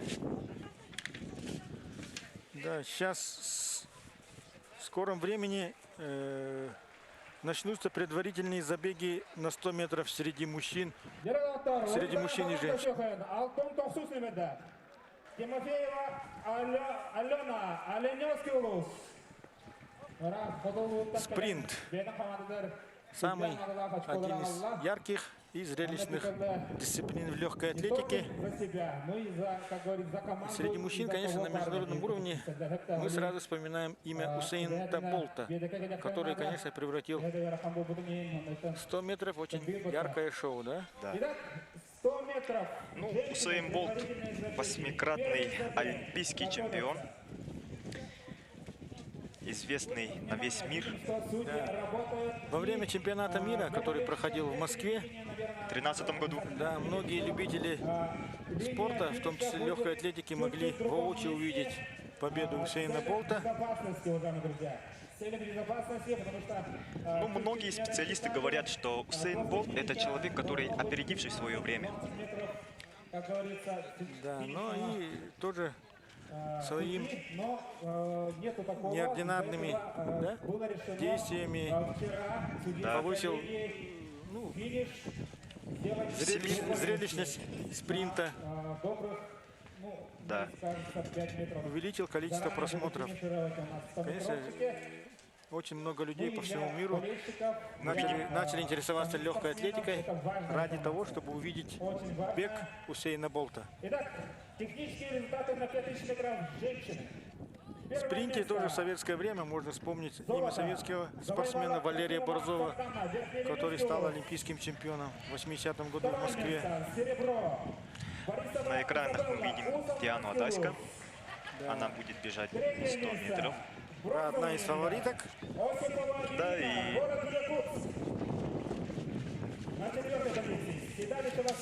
Там нам принесли протоколы.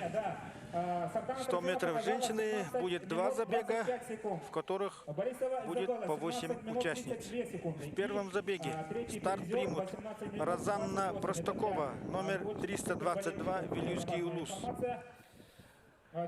Номер 9. Матрена Варламова представляет Северо-Восточный федеральный университет. Под номером 5 побежит Валерия Кобелькова, представляющий Черепчинский улус. Так, под номером 32 старт примет Диана Адасько, представляющая столицу республики. Под номером 3 побежит Ольга Белова из Ленского улуса. Под 7 номером старт возьмет Валентина Иванова, Верхневилюйский улус. Далее побежит Уйгулана Бурнашова, номер 11, Усалданский улус. И, наконец, 8-м побежит Алена Лямина, которая представляет Алтанский район под номером 15. Но здесь, скорее всего, однозначным лидером можно назвать Диану Адаську, скорее всего, да? да. Ну, заранее мы не можем ничего сказать, потому что 100 метров – это… Ну, тут тоже может произойти разное. Да, спорт есть спорт. Если вернуться к истории, мы знаем, как в 2011 году Усейн Болт сделал фальстарт во время финала. И был дисквалифицирован, да? Да, За сколько фальстартов дисквалификации подлежит спортсмен? в финале за одну. То есть здесь тоже надо совладать с нервами, да? То есть не раньше стартовать и, не, как говорится, не засидеться, да? Да. Наши участницы устанавливают свои колодки. Участница первого забега, предварительного забега на 100 метров. Финалы начнутся... Ветер усилился. Ветер встречный для наших спортсменов. Да, это, конечно, будет влиять на результаты спортсменок. Да. Конечно, если ветер в спину, спортсменам, конечно, бежалось бы легче. Бежать против ветра — это всегда сопротивление, это всегда трудно, да?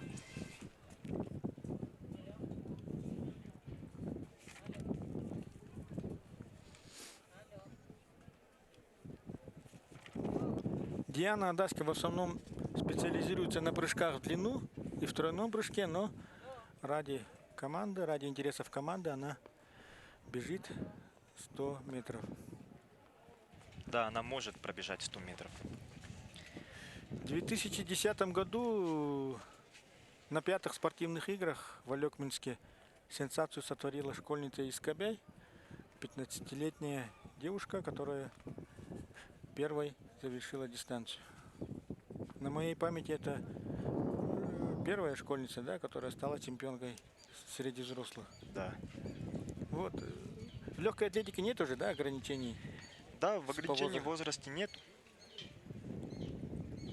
В отличие от других видов спорта. Да.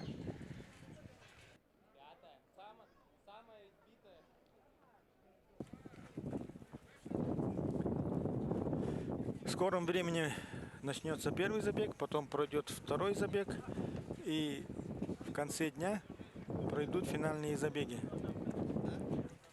То есть не к концу дня, а до обеда.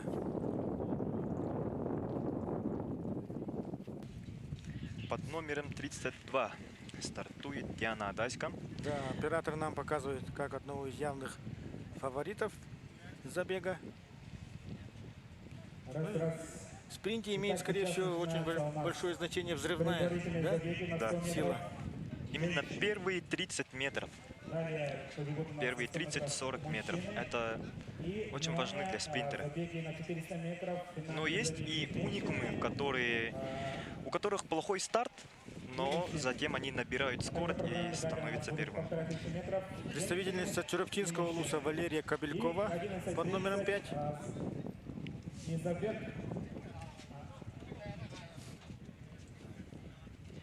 Под номером 3 Ольга Белова, Ленский район, представляющая Западную Якутию. Под номером 7 Иванова Валентина, Да. Верхневилюйский улус. Подруга по команде Сарданы Трофимовой, И под номером 11 Бурношева Уйгулана. хозяйка соревнований. Под номером 15 Лямина Алена Алдан. Вот качество покрытия какую роль играет в Да. результатах? Покрытие играет большую роль. В этом стадионе покрытие, самое лучшее покрытие — это Монда, соответствующий стандартам. Международным стандартам, да? Да. Тут у нас электроника, все равно фотофиниш будут снимать очень Развитие тщательно и, естественно, идет. У нас на финише стоит фотофиниш, потому что в случае, если несколько спортсменок финишируют одновременно, простым глазом определить, кто первой завершил дистанцию, очень сложно. Да. Ну, скорее всего, невозможно, да? И поэтому все решает фототехника, фотофиниш.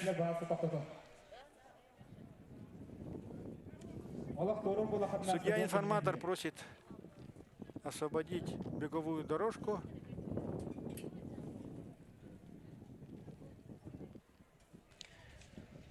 Участницы Конечно, волнуются, да? от этого зависит их отбор в финал. 4 первых места, да, проходят следующий круг. Да, в каждом забеге. Будет всего 2 забега, из них спортсменки, занявшие с 1 по 4 место. Отберутся в финальный забег. Ну, здесь, скорее всего, тоже, да, палка о двух концах. Надо и сэкономить силы, ну и войти в число четверку лучших.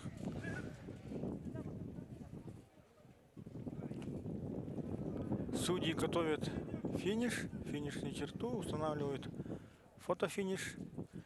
Конечно, ожидание для идут подготовительные работы. спортсменок утомительное, да? Да. Они волнуются, нервы на пределе.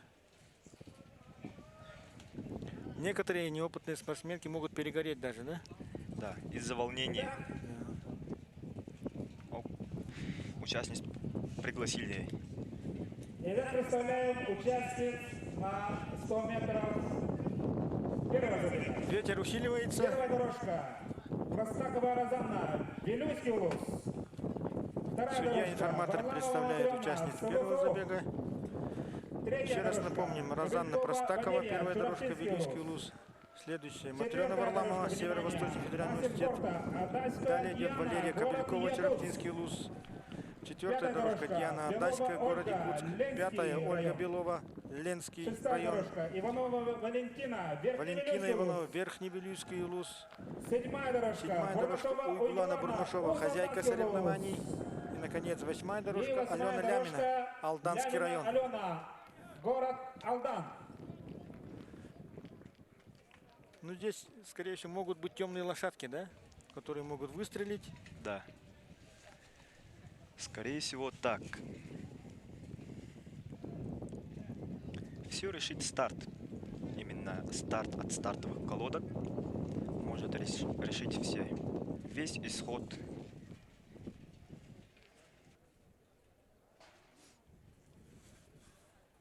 Да, ожидание затягивается. Судьи долго настраивают. Победитель квалификационных соревнований является Адальская Диана, город Якутск. Второе место показала Зинчева Татьяна, Кобельский улус. На отборочных соревнованиях первое место, лучший результат показала Диана Адаська. Четвертая Новская Рита. Второй результат показала Татьяна Зиничева, представляющая Кобельский улус. Куприна Айза. Что касается квалификационных соревнований. Но опять-таки все может поменяться. Все-таки важное соревнование и, естественно, Спортсменки в ожидании старта.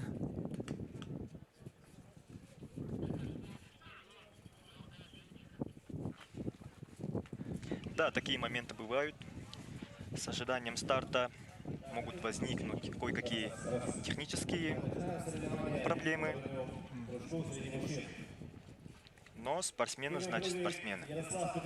Диана Адаська тренируется у заслуженного тренера Республики Саха-Якутия Петра Александровича Нечаева, одного из ведущих тренеров, который регулярно, стабильно воспитывает спортсменок и спортсменов очень хорошего класса. Также на 100 метров принимает участие его родной сын Нечаев Александр. Ну, после женщин мы увидим его, да? Да. Тем временем в секторе для прыжков начались соревнования среди мужчин. Согласно жеребьевке, спортсмены начали прыжки. Всего делает 3 попытки, да? Да, совершенно верно. И по результатам лучших результатов выводится Финал. финал. В финал сколько спортсменов отбираются? 8 спортсменов должны отобраться в финал. Все. Все готово. Судья командует на старт.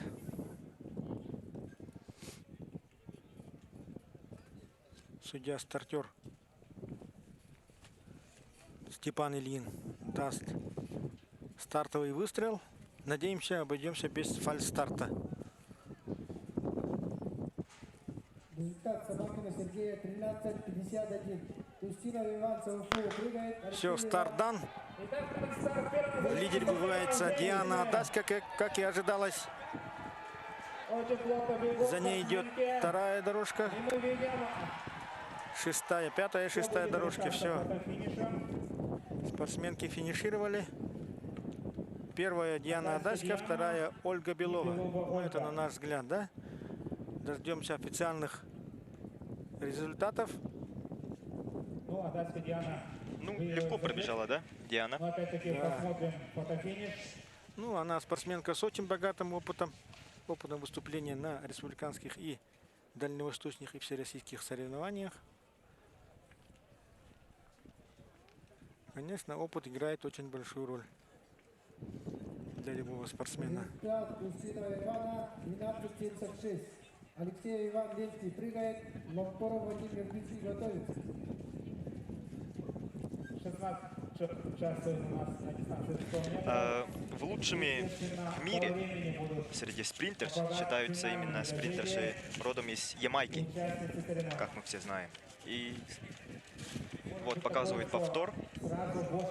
Мы видим Диана Адаська с первых метров лидирует. Да, очень хорошо стартовала, приняла старт. Представляет участниц второго Ну, она забега. уже видит то, что Первая дорожка. сохранила силы, да, Мария для финального забега. Вторая дорожка. Ким Екатерина, Чурапчинский улус. Третья дорожка. Туплина Айза, команда Севастополя. Четвертая дорожка. Зиничева Татьяна. Финишную черту сместили чуть вперед, Лобановская Рита, Ленский район. чтобы было Шестая удобно дорожка. Кобякова Юлия, стартерам Амгинский улус. и судьям, Седьмая хронометристам. дорожка. Стрекова И Екатерина, осталось место для Лобановский район. финишеров, да, Да. чтобы они Восьмая дорожка. успели Попова, погасить скорость, Зоя, стартовую Вилюшкина. скорость. Так, вышли спортсменки второго забега, тоже 8 спортсменок. Под номером 306 Мария Мартынова, Намский улус. Под номером 10 Екатерина Ким, Чурапчинский улус. Под номером 62 Айза Туприна, студентка Северо-Восточного федерального университета. Во время старта Второй номер Татьяна Зиничева, Кобяйский улус. Четвертый номер Рита Лобановская, Ленский. Восьмой номер Юлия Кобякова, Амгинский улус. 12-й Екатерина Стрюкова, Лайховский. И под номером 324 бежит Зоя Попова, Вилюйский район. 12:79.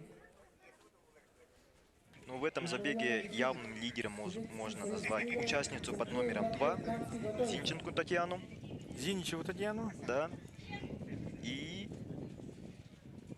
Туприну Айзу, которая представляет Северо-Восточный федеральный университет. Да, она бежит, если не ошибаюсь, по третьей дорожке.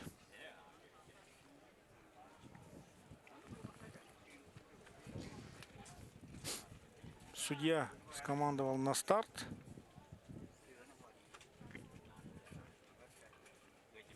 Результат инорвенного величина 13:28. Сергей Владлен Намский прыгает. Всё, Алексей старт дан. Амгинский готовится. Результат второго забегу женщины. И мы видим, что Зиничева, да, лидирует. Зиничева Зиничева финишировала. выигрывает свой забег. Зиничева Очень Татьяна, хорошо бежит. Кобякский улус.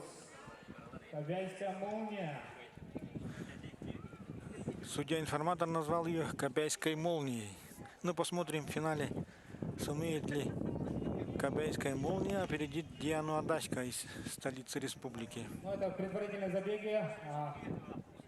Самое интересное впереди. После всех забегов 100 метров спринтеры выйдут на финальные забеги. И мы узнаем самых быстрых Так, мы узнали имена самых быстрых. имена 8 самых быстроногих девушек, которые вышли в финал. И через некоторое время они будут оспаривать медали 8 спортивных игр народов Республики Саха-Якутия. Вот мы видим повтор. 15:41. Сейчас будем приглашать Очень уже участников. хорошая техника, да, Предварительные забеги среди мужчин. у лидера Зиничевой. Далее. Мы видим, как она опережает своих участниц на 2 метра, на 2-3 метра и уверенно побеждает в своем забеге. Финальные забеги женщин. Так, уже начали готовиться к старту мужчины. Также будет 2 забега по 8 человек. Так, в первом забеге старт примут Аял Иванов, представляющий Вилюйский улус. Его номер 317. Под 11 номером побежит Виктор Золотов, Амгинский улус. Далее Эрлан Шамшиддинов, номер 5, также Амгинский улус. Под номером 1 побежит Михаил Руфов, Верхневилюйский улус, один из фаворитов забега. Также рядом с ним побежит Александр Нечаев, Васильев Андрей Татьевский номер 31. Как мы уже ранее отмечали, это сын заслуженного тренера Петра Нечаева. Шамшиддинов Эрлан, Амгинский улус. Владислав Попов побежит под номером 312. Он представляет Намский улус. Под номером 158 побежит Николай Сутаков, представляющий Федеральный университет. И, наконец, 8-я дорожка Владимир Шалагонов представляет Верхневилюйский улус под номером 16. Очень сильный забег среди мужчин. Да, ну, Здесь мы можем выделить несколько лидеров, которые могут войти в финал. ну и должны, можно даже так сказать, да? Да.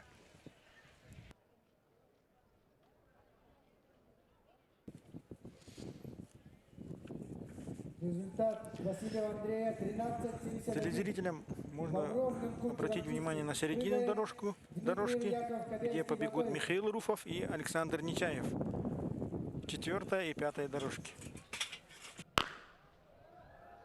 Все, старт дан. Нечаев что-то засиделся. Вот оглядывается. Чуть-чуть не получается у Нечаева Александра, мастера спорта. Верхневилюйский. Да, забег не получился у Нечаева. Верхневилюйская молния, Руфов Михаил в финале. Руфов Михаил подтверждает свой беговой номер 1, и первым завершает 100-метровку. Да, он является рекордсменом республики на 400 метров. Он тренируется у Пенегиной Марии, олимпийской чемпионки. А вот спортсмен, специализирующийся на 400 метров, вполне успешно выступает и в спринтерской дистанции, да? Да. Мы видим то, что Нечаев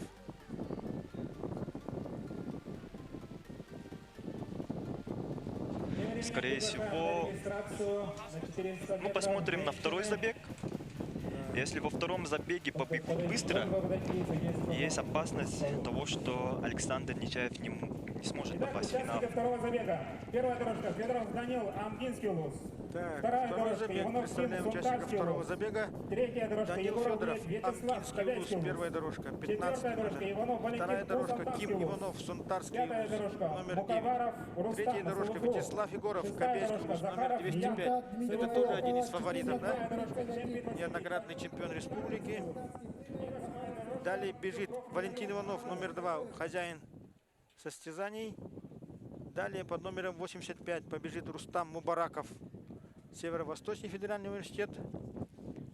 Под номером 6 Ян Захаров, также федеральный университет.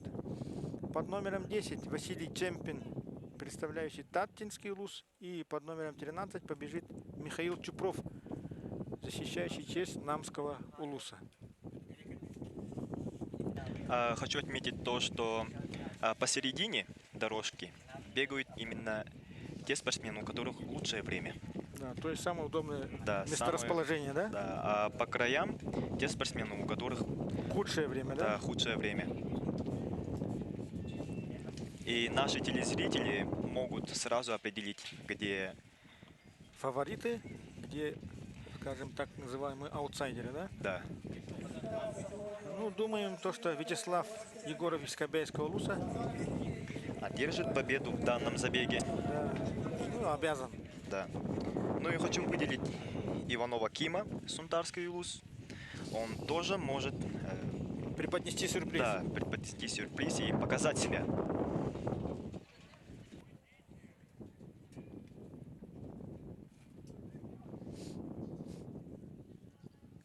На старт.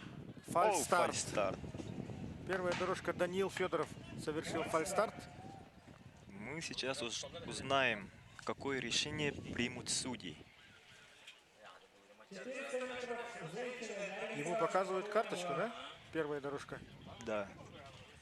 Желтого цвета или красного. Желтый цвет — это первое предупреждение, а красный цвет — это уже дисквалификация. Если не ошибаюсь, ему показали карточку красного цвета. При явном фальстарте могут так показать. Вот он, один из фаворитов, Вячеслав Егоров.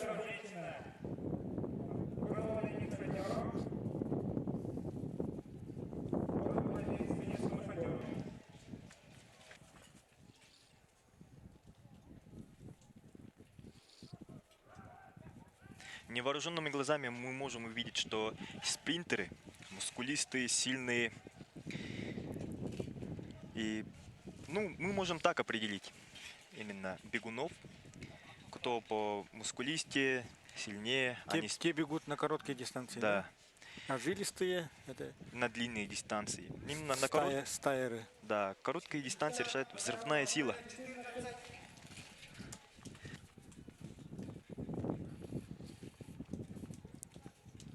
Второй старт. Сейчас судья-стартер Степан Ильин даст сигнал, сделает выстрел. Опять фальстарт, снова фальстарт. Снова фальстарт. Участника под номером 317 Иванова Аяла дисквалифицировали. И второго фальстартера тоже, скорее всего. Ну, конечно, вот Егоров Вячеслав пробежал. Это, конечно, он затратил энергию. Да, Возмущается, да? обидно. Обидно участникам. Объявляет результат Георгия Шергина 15 метров 36 сантиметров.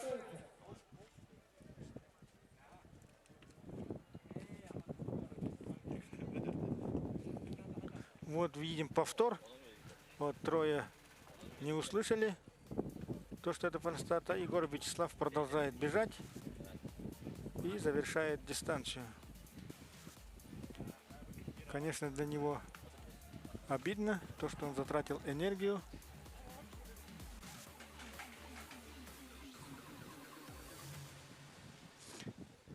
Участников забега стало на 2 меньше. Осталось всего 5-6 спортсменов из 8.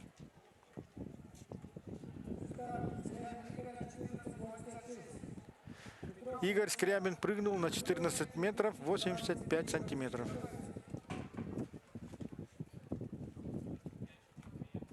Сейчас участники второго забега на 100 метров среди мужчин в 3-й раз возьмут старт. И очень надеемся, то, что сейчас обойдется без фальстартов.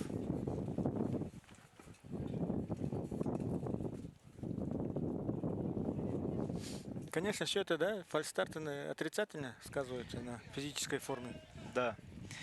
Помимо того, что спортсмены изначально волнуются, вот такие фальстарты тоже могут повлиять на результаты Конечный результат. спортсменов. Да.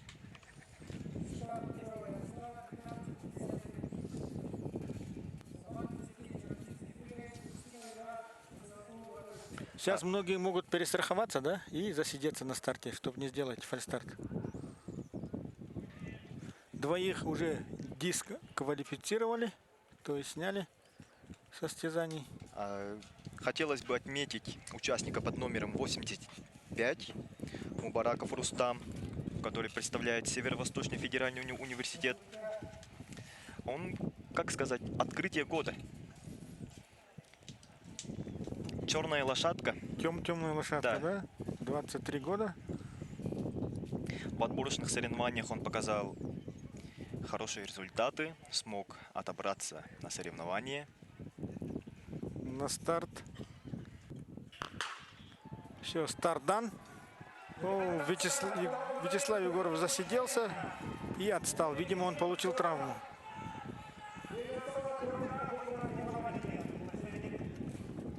Случилась сенсация. И Вячеслав Егоров, которого мы заранее назвали фаворитом, не сумел отобраться в финал. Ну, этому явно могли повлиять фальстарты.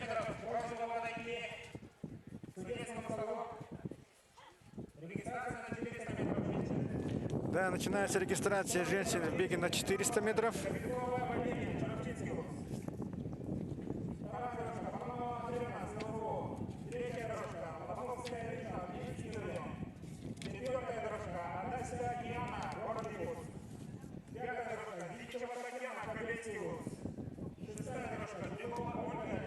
Или начинается финал на 100 метров.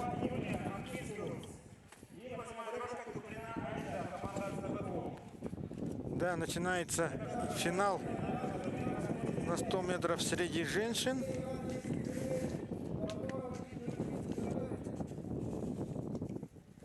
Мы видим повтор. Видимо, Егоров получил травму и дистанцию завершил на последнем месте.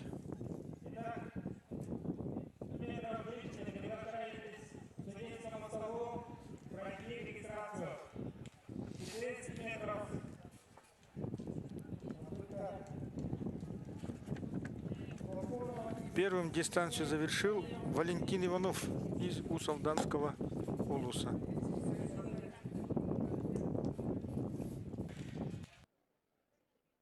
Итак, вас ожидает 400 метров женщины, 3 забега. И забегаем вперед. Первые два, скажем так, бегут, показавшие те самые быстрые места, и третий сильнейший забег. Понятно. Итак, 31 забега.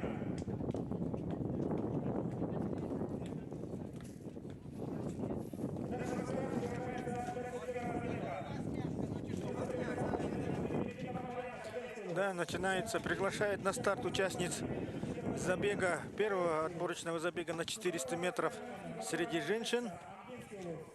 Старт примут 6 спортсменок. Это номер 91 Марьяна Кемитинова, Кобяйский улус.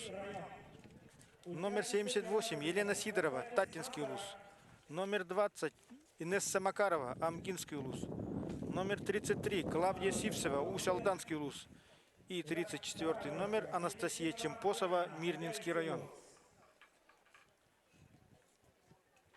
Сейчас дистанция будет 4 раза длиннее. Спортсменки пробегут один круг 400 метров. Всего будет 3 отборочных забега. И, скорее всего, спортсменки, занявшие первые 2 места, да, выходят в финал?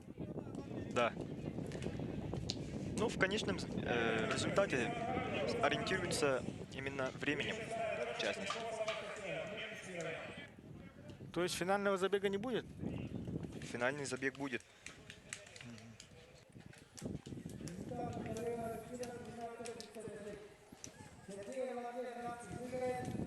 Мы на экранах видим Анастасию Чемпосову, сейчас посмотрели, под номером 34.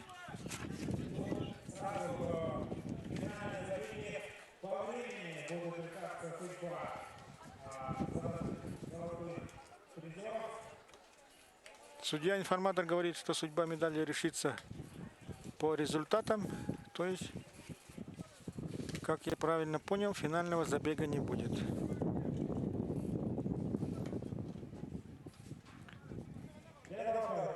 Погода меняется, ветер усиливается.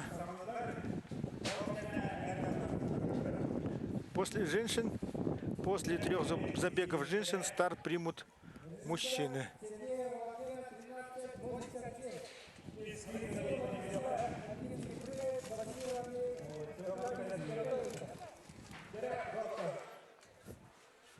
Метра bir kurup yürüyorlar. Onun gündük üretçiler, onunla sporda sanatçılar bağısta doroşkağa, stadionga kirengiden topladım.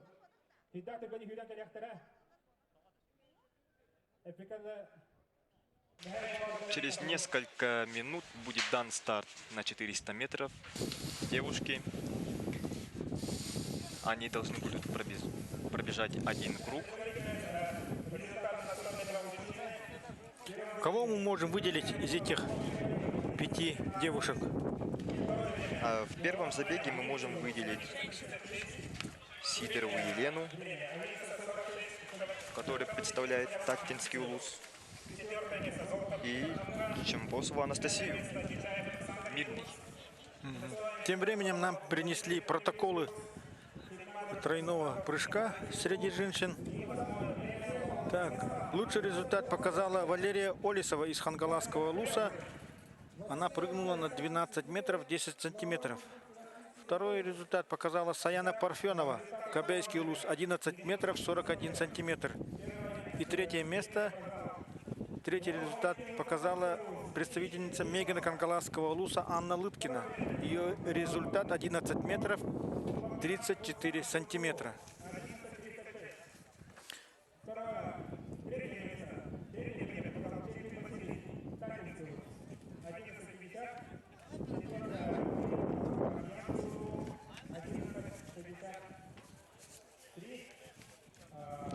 Участницы в ожидании старта на 400 метров.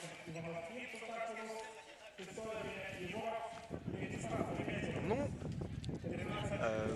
400 метров – это трудный вид.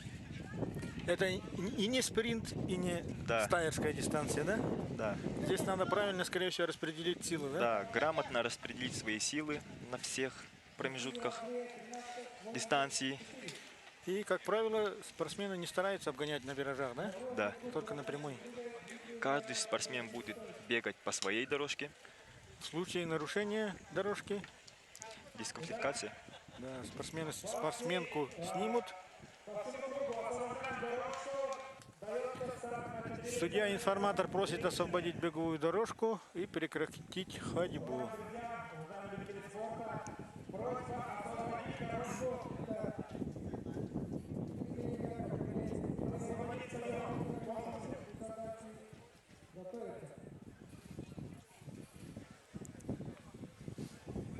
Зрителей на трибунах собралось достаточно.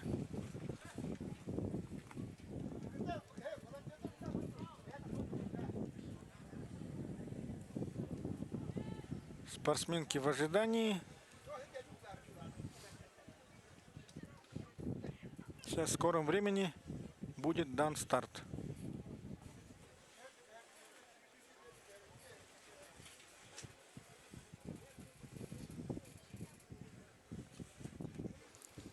Мы увидим спортсменку под номером 91. Это Марьяна Кеметинова, представляющая Кобяйский улус. Самая юная участница в этом забеге. Да, ей всего 18 лет. Ну, ее есть еще одна ровесница, Инесса Макарова. Под номером 20 она представляет Амгинский улус.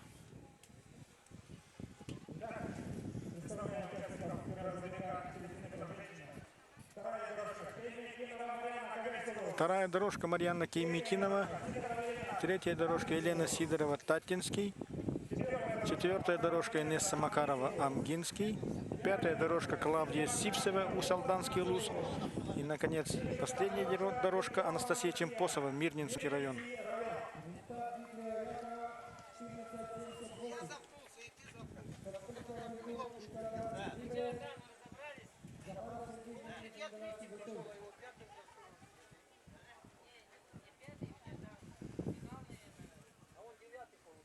Болельщики сидят в ожидании.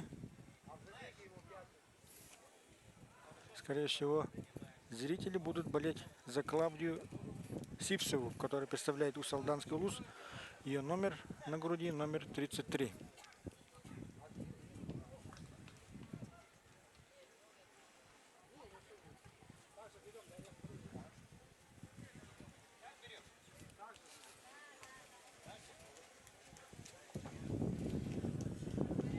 Тем временем ветер все усиливается и усиливается. Да, погода меняется.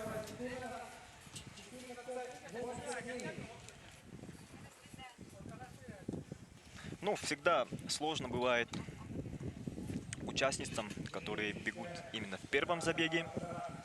Все зависит от них. И все будут ориентироваться на их результаты, да? Да. И они должны показать хороший результат. Во втором забеге всегда участвуют более опытные лидеры. В третьем забеге будет бежать Диана Тартакынова, да, одна из лидеров республики в беге.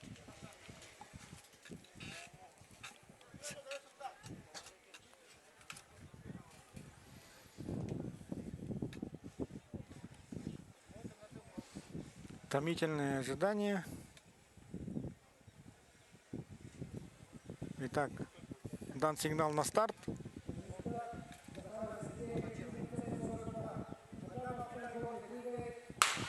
Выстрел прозвучал, старт дан. И сейчас лидеры уходит спортсменка, которая бежит по 5-й дорожке. Это Клавдия Сивцева, хозяйка соревнований. Посмотрим, насколько ее хватит. Все решится на последних 100 метрах. Но она уверенно бежит. Думаю, она покажет хорошее время. Но что-то она замедлилась. Ну а также встречный ветер. Да, появился встречный ветер. Это, конечно, тоже влияет на бег. Елена Сидорова из Татинского улуса выходит в лидеры. Кеметинова идет на 2-м месте. Но набегает Анастасия Чемпосова. Болельщики отчаянно болеют. Елена Сидорова, да, завершает первой. Вторая Чемпосова Анастасия Мирнинский.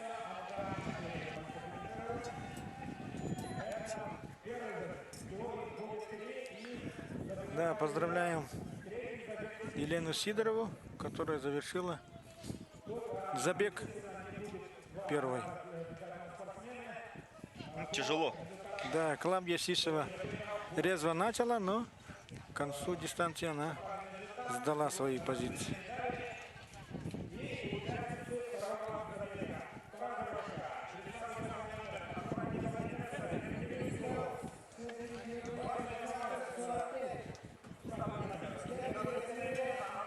Так, приглашает участниц второго забега. Под номером 30 побежит Инесса Окладникова, Верхнеуфимский улус. Под номером 28 Милена Белолюбская, Амгинский улус. Под номером 74 Элеонора Готовцева, Северо-Восточный федеральный университет. Под номером 18 Мичия Мартынова, Сунтарский улус. И под номером 305 побежит Изабелла Масаева, Намский улус. Вот мы видим повтор. Разное бывает, мы прекрасно знаем, это спорт. И Первым на финиш входит участница под номером 78. И набегает, в финишу набегает Анастасия Чемпосова из Мирнинского, да? Да.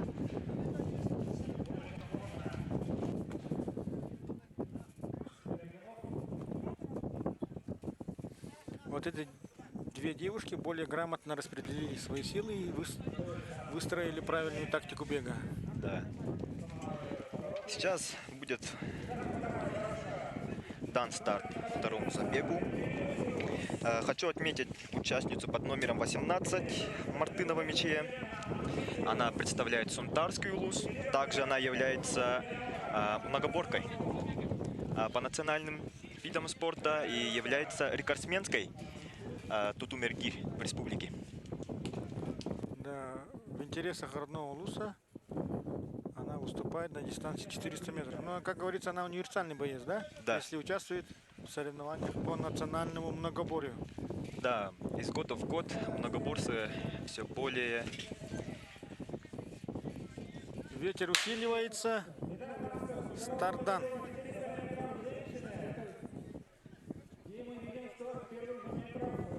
Мичия Мартынова выбивается в лидеры. Вот она догоняет свою соперницу. Она бежит по дорожке, по 5-й дорожке. Изабеллу Масаеву она обгоняет. И, скорее всего, И надеемся, то, что она не сбавит свой темп. да.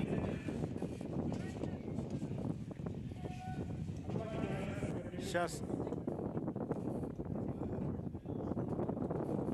ветер боковой.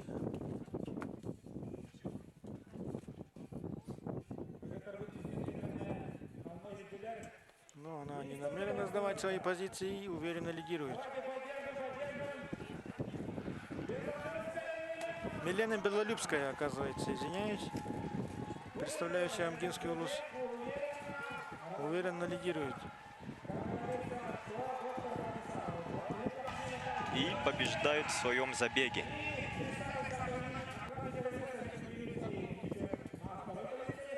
Окладникова второе место. И представительница СВФУ Элеонора Готовцева завершает забег третий. Тем временем приглашают к старту участниц третьего забега. Старт возьмут Валентина Данилова, номер 323. Первая дорожка, она представляет Вилюйский улус. Вторая дорожка, номер 24, Марьяна Макарова, Черопчинский улус. Третья дорожка, номер 22, Рухлядева Мария, Усть-Алданский улус. Четвертая дорожка, номер 23, Галина Кличук, Нерюнгринский район. Пятая дорожка, Ирина Кальченко, под номером 17, из Ленского района.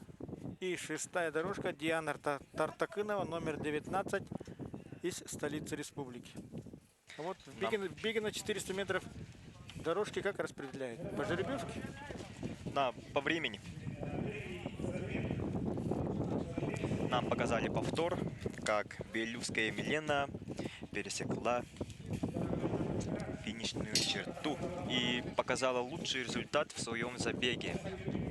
Насколько я знаю, Диана Тартакынова обычно же бегает на 1500 метров, да? 3000 метров. Да. А также Тартакынова Диана Дмитриевна является тренером. Тренирует таких спортсменов, как Николай Копырин, Николай Калачиков. Да, интересно, да?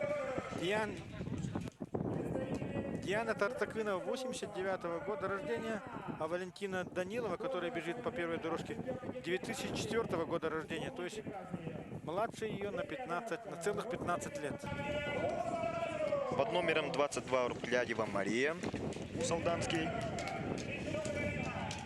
Под номером 23 бежит Кличук Галина. Вот ее как раз показывают на экране.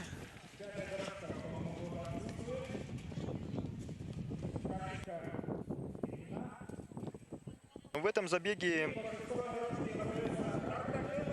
хочется выделить Кличук Галину Нирингри и Тартакынову Диану Дмитриевну в городе Якутск. Да, но Кличук, скорее всего, будет одним из фавориток.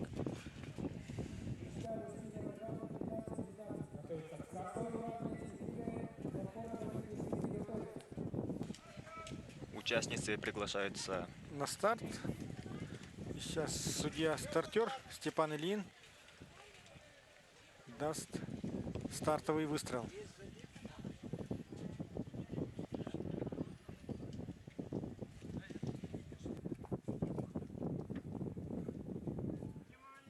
Внимание! Старт!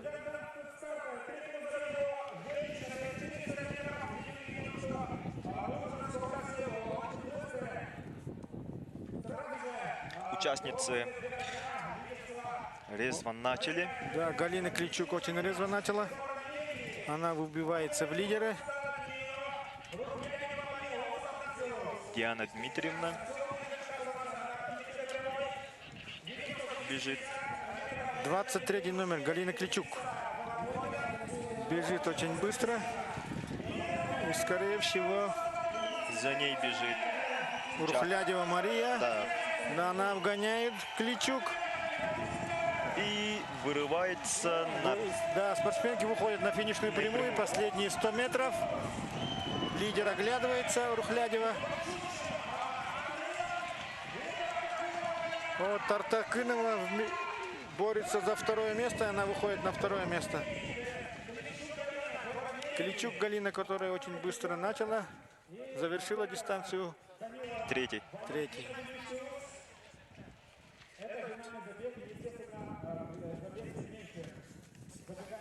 Да, забег среди женщин завершился. В скором времени старт примут мужчины. Рухлядева Мария под номером 22 пересекла финишную черту первой. Она представляет Усть-Алданский улус. Наверное, она заняла первое место. Ну да, глядя по выражению ее лица, она, видимо, уже знает свой результат. Да.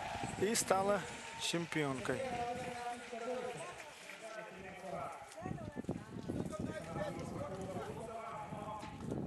Также нам показывают повтор третьего забега.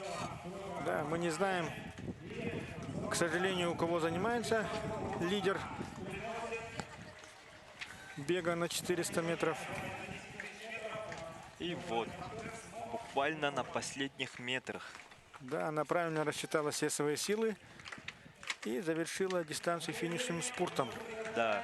А также Тартакынова Диана тоже вырвала серебряную медаль. Да, ну опыт есть опыт, да? Да. Она все правильно рассчитала. Ну, скорее всего, учитывала этот направление, силу ветра, да?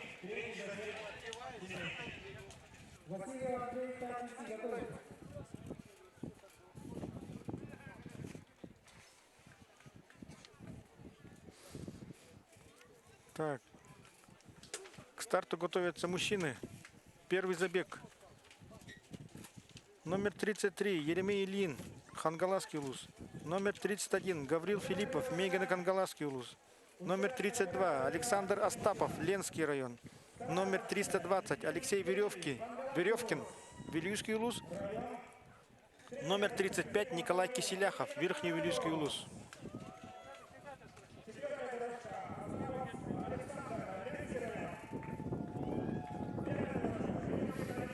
Вот нам показывает номер 32 Александра Остапова из Ленского района. Алексей Веревкин, представитель Вилюйского района. И следующий номер 35 Николай Киселяхов, представитель Верхневилюйского улуса.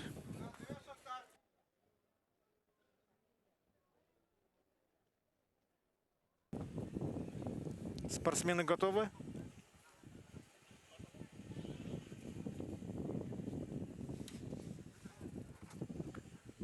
Да, по неизвестной причине на старт не вышел Николай Киселяхов, и старт приняли 4 спортсмена.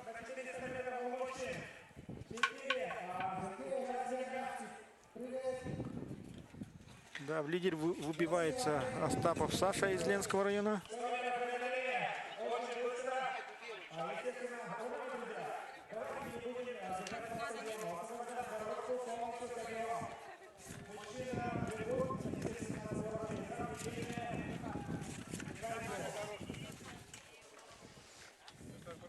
Остапов Александр лидирует. Выходят на финишную прямую. С ним борется Гаврил Филиппов из Мегино-Хангаласского улуса. Идет ожесточенная борьба. Борьба идет, но все равно Остапов не сдает свои позиции и завершает дистанцию на первом месте. За ним финишировал Гаврил Филиппов из Мегино-Хангаласского улуса. Саша Остапов. Не Александр, оказывается, а именно Саша Остапов.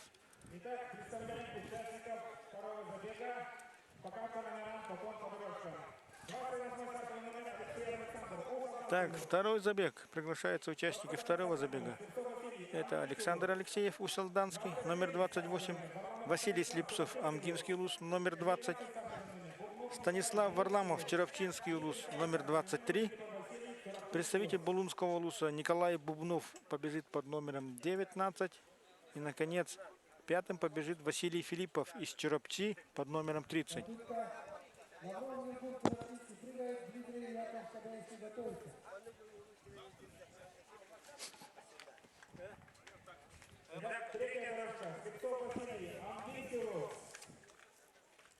Мы видим повтор финиша.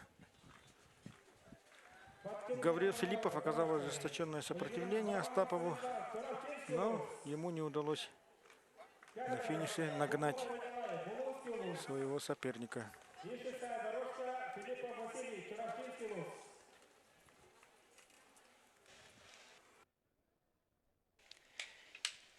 С минуту на минуту объявят старт второго забега. Во втором забеге хотелось бы выделить участника под номером 23 Варламов Станислав. Он представляет Черопчинский улус.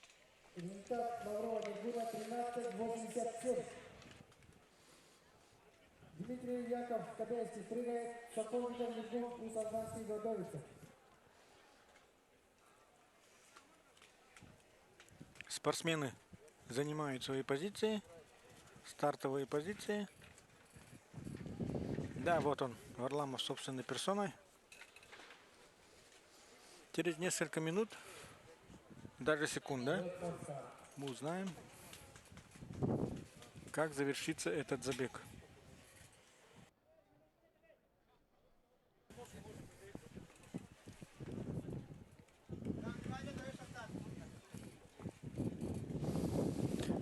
Прозвучала команда на старт.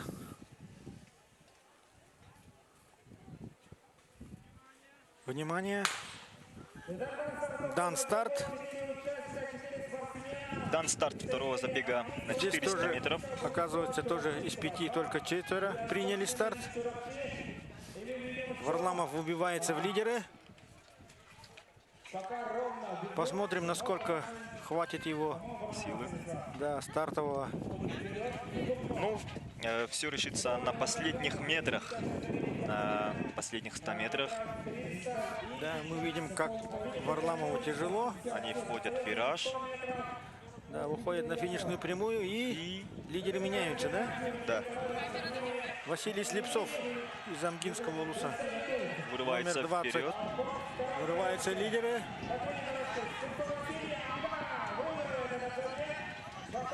И финиширует с временем где-то примерно 51-52.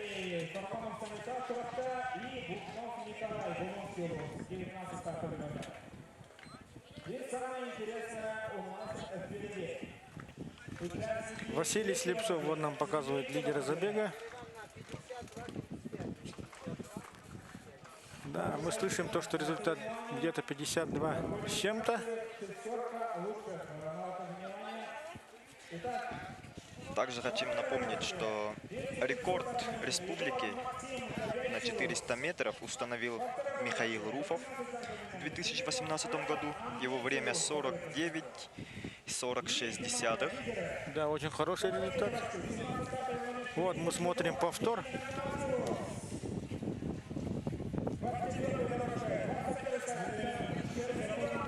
Василий Слепцов завершает дистанцию на первом месте. Так, приглашаются участники третьего забега. Так, номер 206 Максим Егоров, Кобяйский район. Номер 18 Аял Филиппов, Амгинский улус. Номер 17 Егор Терентьев, Мегеро-Кангаласский улус. Номер 21 Иван Шергин, Амгинский улус. 19 Айхал Бультясов из Верхнеюлийского улуса. И номер 25 это Прокопий Павлов из Кобяйского улуса. Если не ошибаюсь, Айхал Бультясов это тоже многоборец. Да. Представитель Верхнеюлийского улуса. На соревнованиях в Чурапче во время бега ему наступили на шиповку. Шиповка отстала, но несмотря на это, он успел Да, обогнать. по ходу забега одеть кроссовок и занять второе место. Да, Да, чуть обогнать не своих. догнал, да. Если бы не это недоразумение, то он, скорее всего, завершил бы дистанцию на первом месте. И сейчас мы посмотрим, как он выступит здесь, в Барагонцах, на олимпийской, на легкоатлетической дорожке.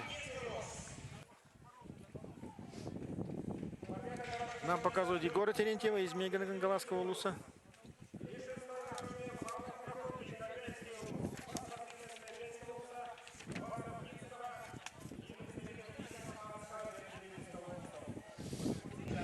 Вам показывают Ивана Шергина, Амгинский улус, тоже сильный спринтер.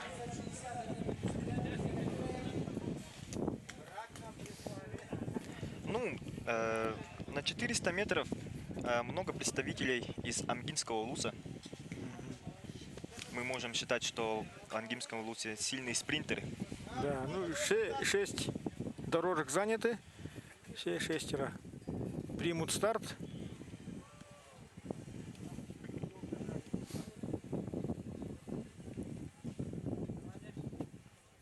Ну, скорее всего, сейчас будут бороться со временем, да? Они будут ориентироваться на времена Да. тех, которые стартовали до них. Вот вырывается вперед спортсмен Егор Терентьев, если не ошибаюсь, да? Да. Мегеро-Кангаласский улус Очень резко начал. набирает обороты. и единолично возглавляет забег. Проходит вираж и посмотрим, насколько его хватит. Нет, он не намерен сдавать свои позиции, очень хорошо бежит. Последние 100 метров. Идет ожесточенная борьба за второе место. Терентьев первым, Вильтасов второй, да, если не ошибаюсь.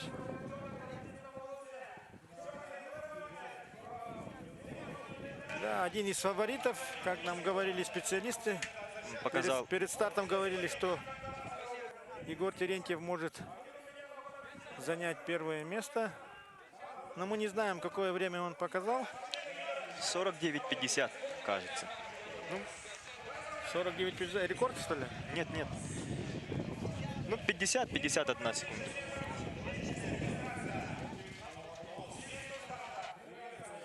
Егор Терентьев, 1999 года рождения, ему 23 года, представляет Мегино-Кангаласский улус. И вот нам показывают повтор. Да, вот уже журналисты обступили его. Егор гордо держит над головой флаг родного улуса. Видимо, уже поздравляет его с победой, с первым местом на 8-х спортивных играх. Вот его победный финиш. И на дорожке мы видим, как фотографы и операторы обступили его и снимают его, фотографируют. Первое интервью нового чемпиона в беге на 400 метров.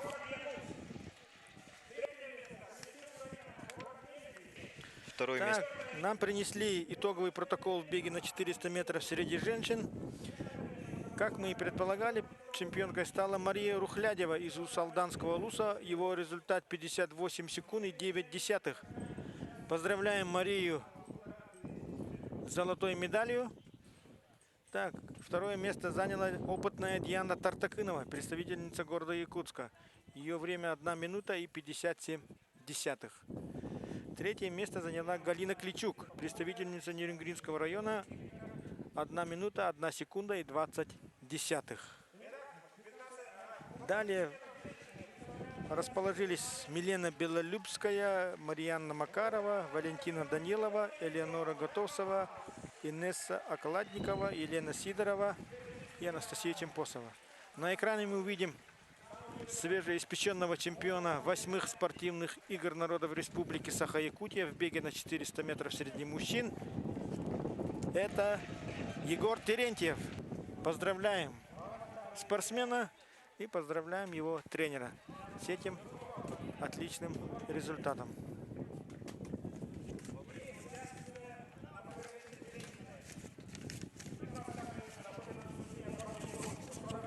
Далее по программе соревнований нас ждут забеги на 1500 метров среди женщин и мужчин. Далее будет спортивная ходьба на 3000 метров среди женщин.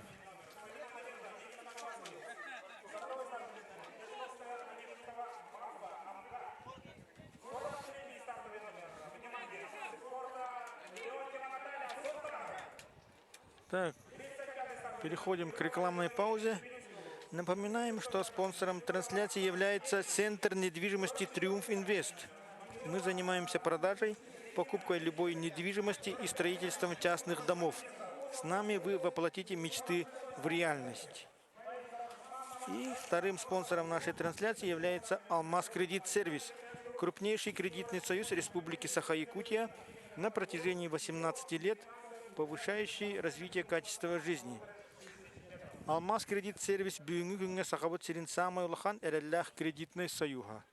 Он агасыл устата олақ качестватын сайыннарарга көмеләһәр. Так, мы возвращаемся на стадион. Видим то, что идет подготовка к забегу на 1500 метров. Нам принесли итоговый протокол. Лучший результат показал Егор Терентьев. Его время 50 секунд и 64 десятые. Второй результат у Айхала Бюльтясова. 51 секунда и 93 сотых. Поздравляем Айхала Бюльтясова со вторым местом. Напоминаем, что он является многоборцем, участник различных соревнований по национальному многоборью. И третий результат показал Иван Шергин из Амгинского улуса. Его время 52 секунды и 38 десятых. Вот тройка призеров забега на 400 метров среди мужчин.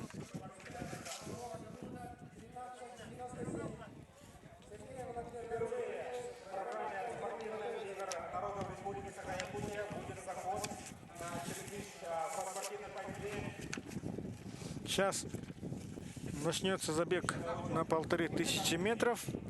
После этого будет дан старт новому виду для нас. Это спортивная ходьба на 3 километра среди женщин. В беге на 1500 метров среди женщин старт примут 15 спортсменок. Это номер 15 Анастасия Охотина из Якутска. Номер 49 Валентина Борисова из Верхневилюйского. Вот, старт дан. Номер 50 Алена Луковцева, Черопчинский улус. Номер 39 Дарина Ушницкая, Усалданский улус. Номер 38 Альмира Яковлева, Сунтарский улус. Номер 52 Надежда Фомина, Мегино-Кангаласский. Номер 40 Дьячковская, Оконечникова Марфа. Номер 43 Наталья Леонтьева, Сунтарский улус. Вот она возглавляет наш забег. Номер 35 Пелагея Григорьева, Верхневилюйский улус. Номер 36 Оксана Федорова, Нерюнгринский. Номер 44 Регина Могилева, Мирнинский. Номер 45 Надежда Гоголева, Усть-Алданский. Номер 46 Ольга Файзрахманова, Хангаласский. Номер 37 Марина Рожина, Верхоянский улус. И, наконец, номер 47 Людмила Белюкина, Мегино-Кангаласский улус.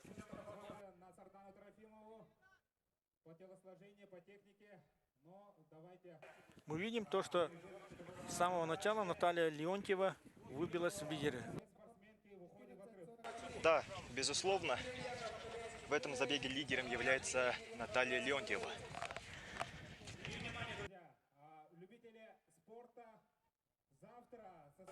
Да, как и отмечали перед стартом все специалисты, безоговорочным лидером, фаворитом забега является Наталья Леонтьева. Но посмотрим, как пройдет забег, потому что рано утром мы были свидетелями того, что явный фаворит Артур Бурцев получил солнечный удар и занял второе место. Да. Наталья Леонтьева является многократной чемпионкой Республики России. И она первая спортсменка с якутским тренером, которая вошла в сборную России. Да, ее тренер это Дмитрий Колесов, который воспитал Наталью до уровня члена национальной сборной России по легкой атлетике. Да. Это очень большое достижение для якутского спорта. И мы видим то, что Наталья до сих пор продолжает выступать стабильно. А как говорят, стабильность – это признак мастерства. Да. И хотелось бы отметить участницу под номером 45 Гоголеву Надежду, которая представляет Усалданский улус. Да, воспитанница Татьяны Юрьевны Жирковой. Она является чемпионкой России на 100 метров. На 100 километров. На 100 километров, извините, и чемпионкой по суточному бегу. То есть она, спортсмены бегают 24 часа, да? Да. Конечно, бег целые сутки требует больших усилий и выносливости, да? Да, и второе место кто занимает?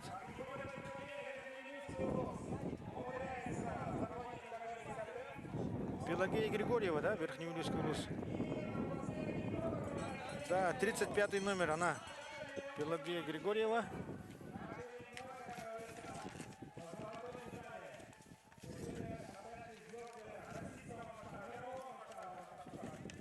И Наталья Леонтьева вырывается вперед.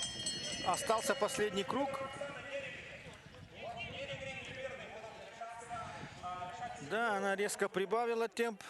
И Пелагея не смогла поддержать заданный ею темп.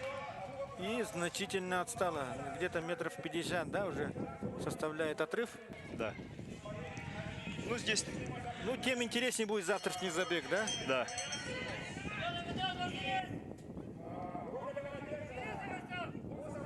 И Наталья Леонтьева финиширует.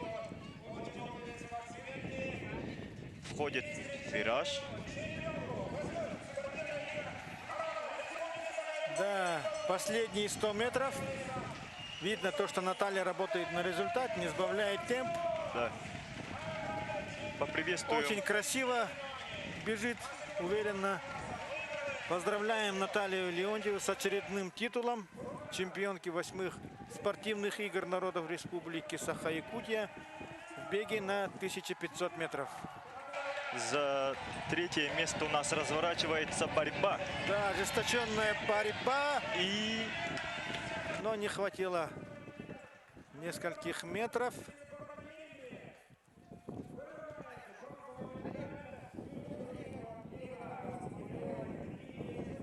Нам показывают Наталью Леонтьеву. Да. Она Одна из героинь дня. Как и ожидалось, фаворитка оправдала свое имя и стала чемпионкой.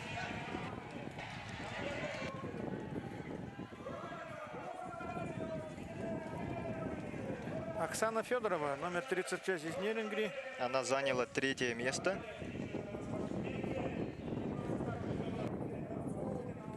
Наталья Леонтьева проходит перед трибунами стадиона Маягатта Бердхара и приветствует болельщиков. Многочисленных болельщиков, которые собрались, чтобы посмотреть королеву спорта. Королеву спорта у нас, да, и Наталья Леонтьева, и Сардана Трофимова сегодня были настоящими королевами спорта. Да. Одержали красивые и уверенные победы. Хотелось бы поздравить тренера Колесова Дмитрия.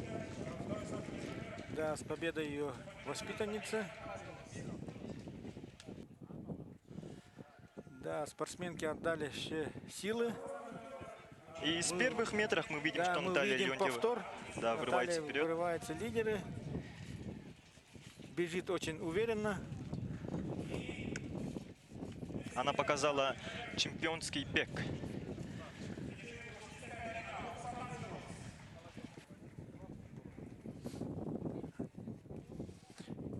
Далее по программе нас ждет забег на ту же дистанцию, на 1500 метров среди мужчин.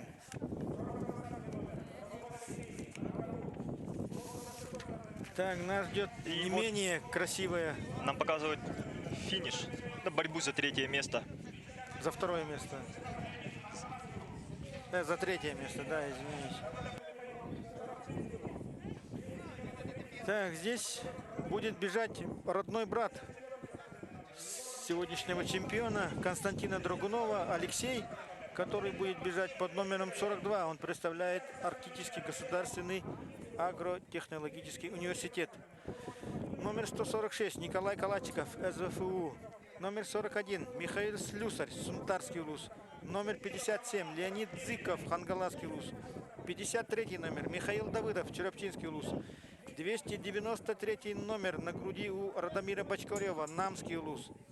54 номер у Николая Егорова, представитель Усалданского улуса. Далее бежит под номером 36 один из фаворитов Максим Овчаренко, представляющий Ленский район. Номер 50 Роман Алексеев, Амгинский улус, тоже один из фаворитов. Номер 291 на груди у Игоря Осипова из Намского улуса. Номер 40 Иннокентий Колодезников, Усалданский улус. Роман Щетников, номер 44 из Нерюнгринского района. Это тоже очень сильный спортсмен. Филипп Собакин, номер 38, Чурапчинский улус. И номер 292 у Кескиля Николаева из Намского улуса. Ну, в этом забеге все 14 участников сильные спортсмены, которые показали себя, которые добились больших успехов в республиканских стартах, дальневосточных и заявили о себе в России. Так, например, Калачиков Николай, 2001 года рождения, представляет Северо-Восточный федеральный университет. Он родом из Вилюйского улуса. В 2016 году он стал призером игр «Дети Азии» на 800 метров и на 1,5 километра. В свое время он становился чемпионом среди юношей в России на 800 метров. Также хочу выделить слюсаря Михаила, Сунтарский улус. Его послужной список очень Богатый? Да, богатый послужной список. На данное время он живет, тренируется и работает тренером в Сунтарском улусе. Помимо того, что он и тренер, он занимается и участвует в таких больших соревнованиях.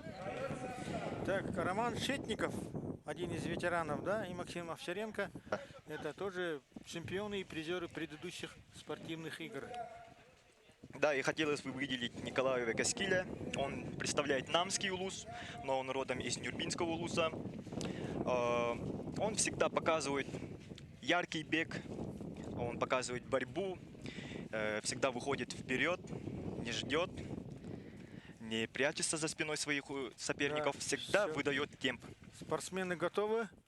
Сейчас будет дан старт. 14 лучших бегунов на дистанции 1500 метров. Нас ждет острая и бескомпромиссная борьба. И вот дан старт на 1500 метров. Идет позиционная борьба. Да, в первом вырывается Овчаренко Максим Ленский. Да, за край дорожки. Далее идет Роман Шетников, тоже один из ветеранов. Он 85-го года рождения. Ну, это тактика Овчаренко Максима. Он всегда вырывается вперед.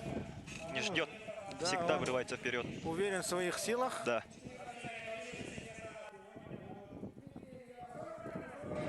Ну, будем смотреть. Да, основная масса идет за ним. И мы надеемся... Проходят перед трибунами. Масса, да, основная масса спортсменов догоняет Овчаренко. Осталось 3 круга. И нас ждет очень интересная борьба. Они приближаются к Овчаренко Максиму. Остальная группа. Да, сейчас будет идти тактическая борьба, да? Да. Ну, после того, как останется 400 метров, ну, 200 метров, будет борьба. Ну, скорее всего, никто на время работать не будет, скорее всего, да? Все будут выжидать. Иннокентий Колодезников вырвался вперед. Это усал представитель, 50-й номер, извиняюсь. Роман Алексеев тоже опытный спортсмен, представитель Амгинского улуса. Да, тоже опытный спортсмен. И он ведет колонну. И все решится на последних метрах. Осталось 2 круга, 800 метров. Всего лишь 800 метров. Ну, это для нас всего 800 метров. Для спортсменов, которые бегут на пределе сил, это конечно, тяжелое испытание. Это да? целый марафон для них. Скорее всего, сейчас спортсмены слушают свой организм, да? Да. Насколько хватит сил. Звинчивать темп или не звинчивать, рано или поздно. И слюсарь Михаил выходит на 3-ю позицию. Ну, скорее всего, им подсказывают, да, тренеры вот своим подопечным. Да, ну все они опытные спортсмены, все они друг друга знают очень хорошо, соревнуются между собой уже с давних времен, многие даже дружат между собой, тренируются вместе, но в дорожке они соперники. Да, борьба обостряется. Овчаренко Максим пытается выйти в лидеры. И ветер надгоняет их. Да, ветер усилился. Вот шатры И колышутся на ветру. да, последний Осталось круг. меньше 400 метров. Овчаренко Максим выбился в лидеры. Использует свою тактику. Такую же тактику он применил в 2019 году в спартакиаде в Амге. Посмотрим, насколько ему хватит сил. Да. Осталось половина дистанции, 200 с лишним метров. Овчаренко выходит в вираж.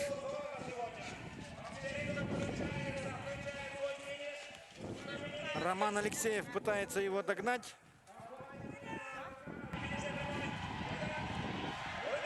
Идет ожесточенная борьба.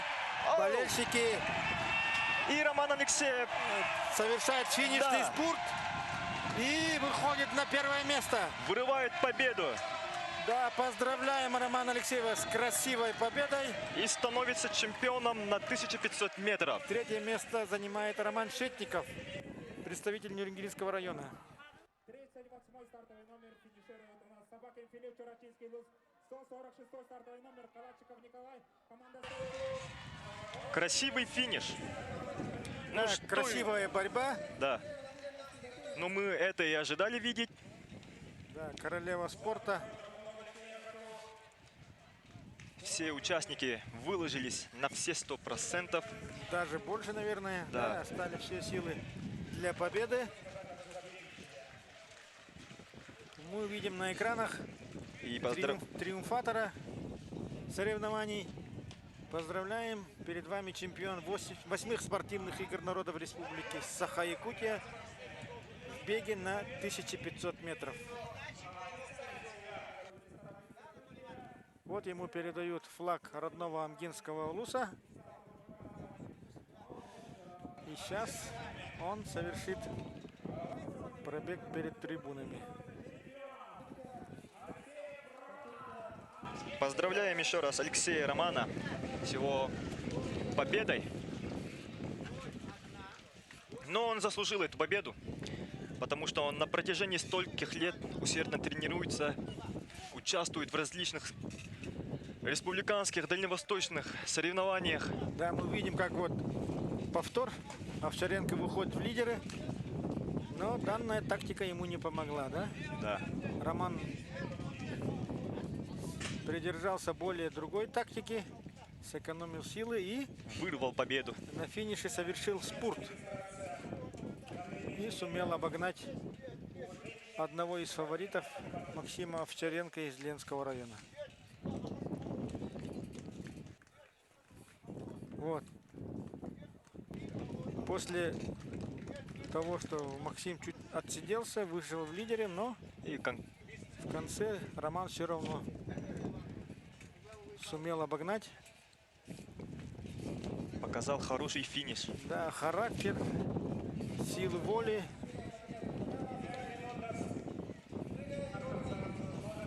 Ну, на экране мы видим, как будто он бежит очень легко, непринужденно, но Да. только сам спортсмен, наверное, знает, да, каких усилий, сил стоит ему эта победа. Сколько километров, сколько дней, да? Да. Сколько пота было пролито на изнурительных тренировках. И плюс сильные спортсмены были. Да, соперники были очень Да. сильными, но благодаря тому, что он составил правильный план тренировок, придерживался спортивного режима, да, Да. слушал советов, указаний тренера, правильно выполнял, победа пришла ему заслуженно.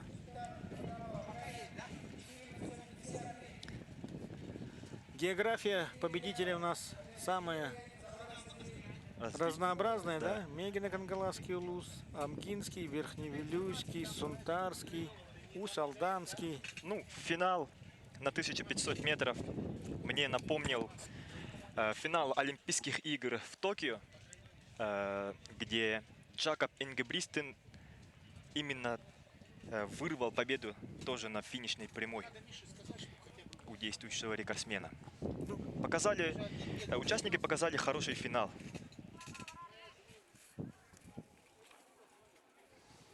Мы прерываемся на рекламную паузу.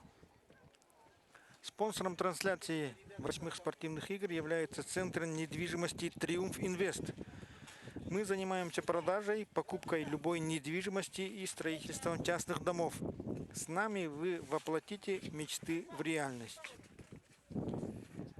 Вторым спонсором трансляции является Алмаз Кредит Сервис, крупнейший кредитный союз Республики Саха-Якутия на протяжении 18 лет, повышающий и развивающий качество жизни.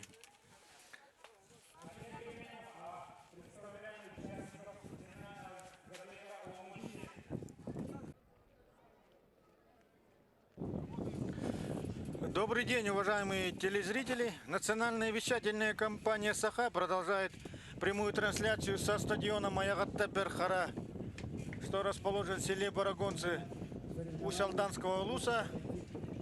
На стадионе продолжается соревнование по легкой атлетике. Сейчас мы покажем вам наиболее интересные и зрелищные моменты сегодняшних соревнований. В телевизионном жаргоне это называется.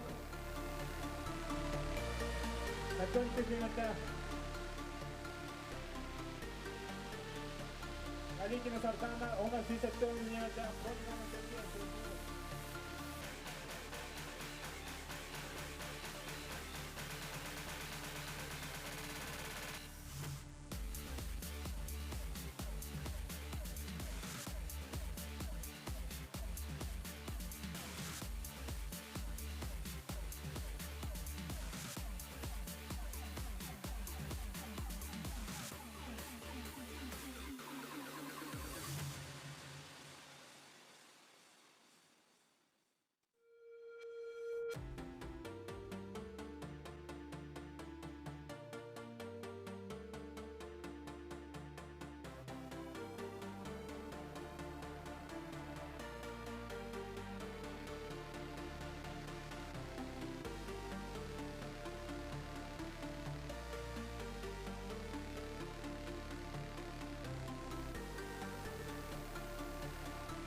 ходьба на 3 километра.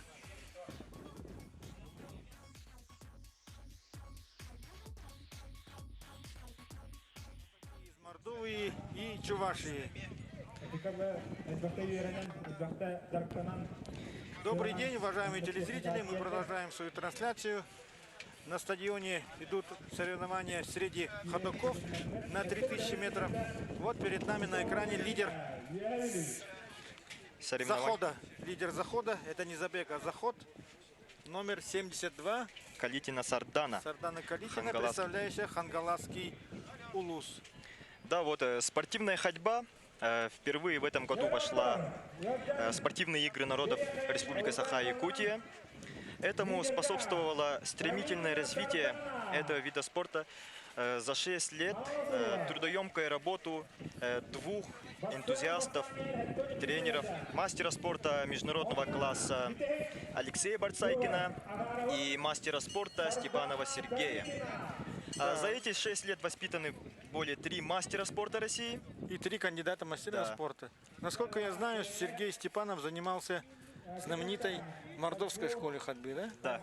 Он является первым мастером спорта по спортивной ходьбе на 20 километров в республике. Да, в свое время, когда Государственный комитет по физкультуре и спорту возглавлял Михаил Дмитриевич Гуляев, он поддержал энтузиаста Сергея Степанова и направил его на, можно сказать, даже обучение секретам спортивной ходьбы в знаменитую на весь мир мордовскую школу. И там Сергей, набравшись опыта, узнав все секреты, нюансы спортивной ходьбы, вернулся на родину и основал, можно сказать, свою школу спортивной ходьбы. В этом виде легкой атлетики есть свои нюансы, потому что есть судьи, которые специально следят за тем, чтобы спортсмены во время ходьбы не перешли на бег. Если спортсмен с ходьбы перейдет на бег, то его снимают с соревнований. Да, есть 3 предупреждения. Вот на экранах мы видим Калитину Сарданы из команды Хангаласка. Она мастер спорта на 20 километров и является лидером. Надеемся, что спортивная ходьба получит у нас развитие, популярность, и через 5 лет, да, на следующих спортивных играх мы увидим более острую конкурентную борьбу в этих видах легкой атлетики. Да, с каждым годом спортивная ходьба у нас в республике набирает обороты. Все больше людей начинают заниматься данным видом спорта. Ну и данный вид спорта является олимпийским видом спорта. Да, как мы знаем, вот представители Мордвы воспитали очень много олимпийских чемпионов. Да, и Калитина Сардана финиширует. Калитина Сардана, да, финиширует и занимает первое место.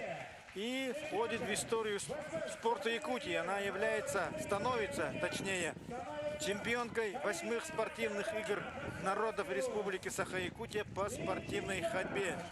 И ее имя навечно будет вписано в историю спорта Якутии. Совершенно верно. На первый взгляд, как будто бы очень простой, да, легкий вид, но... Второе место занимает Пронина Анастасия, Северо-Восточный федеральный университет.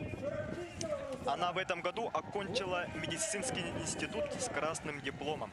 Да, поздравляем Анастасию Пронину, которая завершила год успешно. Она стала дипломированным специалистом, медицинским работником и стала серебряным призером спортивных игр и завоевала серебряную медаль. Вот мы видим 3-го призера, которая только что завершила ходьбу. К сожалению, мы не видим. Вот 74-й Лукина номер. Надежда. Лукина Надежда, Чурапчинский. которая представляет Чурапчинский улус. Мы также поздравляем ее с бронзовой медалью. Конечно, это не легкое испытание для каждого спортсмена при такой погоде ходить на дистанцию 3000 метров. Под номером 69 идет Битюнская Аина Агату. Тем временем в секторе для прыжков завершили соревнования по тройному прыжку среди мужчин. И в скором времени, как нам принесут протоколы, мы вам оповестим имена чемпионов и призеров по тройному прыжку. Да, и за 5-е место у нас тут плотный финиш.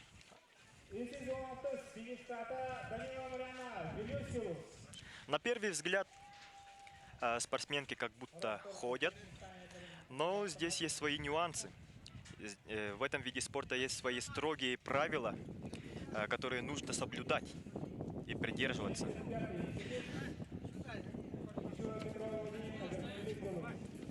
Да, сейчас начнутся финальные забеги на 100 метров среди женщин и мужчин.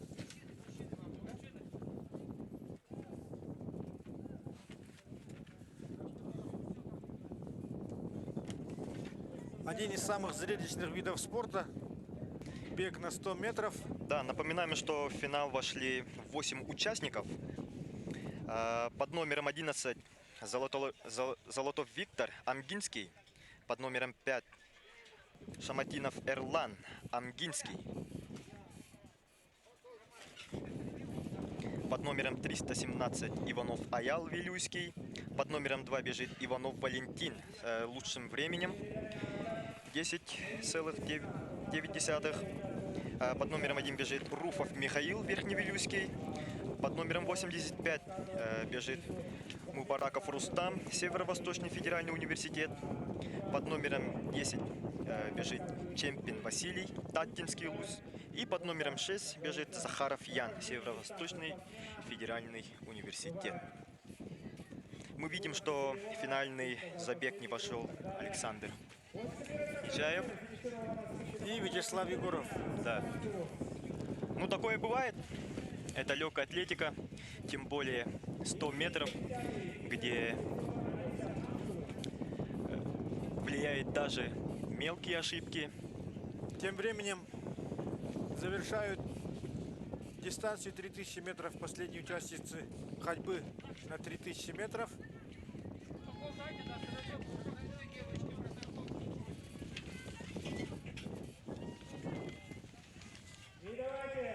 Вот перед трибунами проходит с флагом Хангаласского улуса чемпионка игр в ходьбе на 3000 метров, представительница Хангаласского улуса Калитина Сардана. Сардана Калитина. Поздравляем ее с высоким званием чемпионки 8-х спортивных игр народов Республики Саха-Якутия. Да, и третье место заняла Пронина Анастасия, Северо-Восточный федеральный университет. И на третьем месте расположилась Лукина Надежда, Чурапчинский улус. Как и ожидалось. Летопись спорта нашей республики. Я думаю, что у нее блестящее будущее в спортивной ходьбе. Будем болеть. Наблюдать.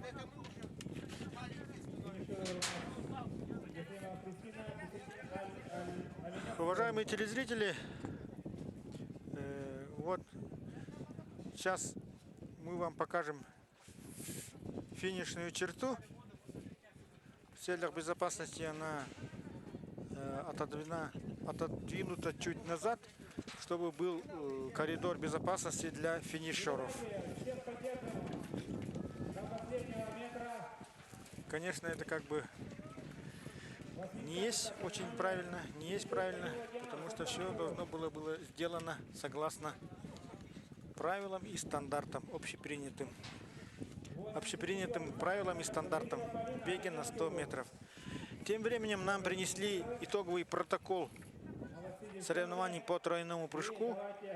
Как и ожидалось, чемпионом спортивных игр стал воспитанник заслуженного тренера Республики Саха-Якутия Бориса Николаевича Ильина Георгий Шергин, представитель Мегино-Хангаласского улуса. Его лучший результат 15 метров 45 сантиметров. Второе место занял еще один воспитанник Бориса Николаевича, также представитель Мегина Кангаласского улуса, кандидат в мастера спорта России. Его лучший результат 15 метров и 1 сантиметр.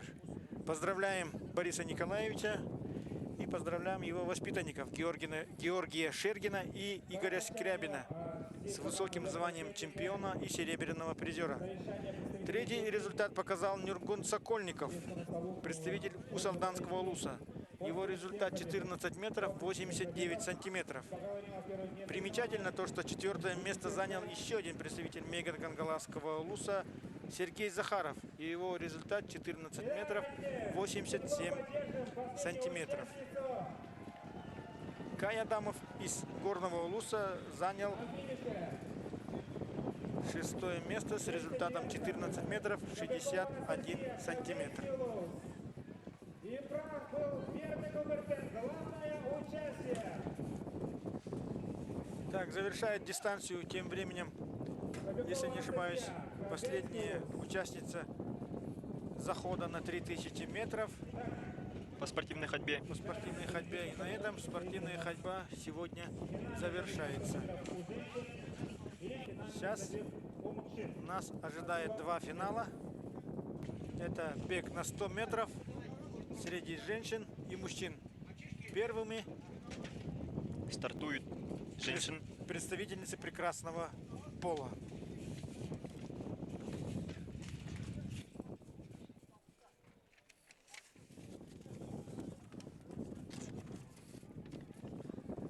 Так, прекрасная представительница Чурапчинского улуса Валерия Кобелькова. Она 2004 года рождения. В предварительном забеге она показала 13 секунд 37 десятых. Далее рядом с ней будет бежать Матрена Варламова, представительница Федерального университета. Ее результат 13 секунд 33 десятых. Перед вами Матрена Варламова. Далее идет Рита Лобановская, представительница Ленского района. Ее результат 13 секунд 19 десятых. Ей всего 19 лет. Далее стоит одна из фавориток Диана Адаська, представительница столицы республики. Ее лучший результат 12 секунд 91 десятая. Это в предварительном забеге. Далее идет представительница Кобяйского улуса Татьяна Зиничева. Ее результат 12 секунд 83. Далее идет Ольга Белова из Ленского района. Ее результат 12 секунд 95 десятых. Следующая Юлия Кобякова, представительница Амгинского улуса, 13 секунд 25 десятых. И, наконец, Айза Туприна, представительница Федерального университета. Ее результат 13 секунд 51 десятая. Ветер усиливается.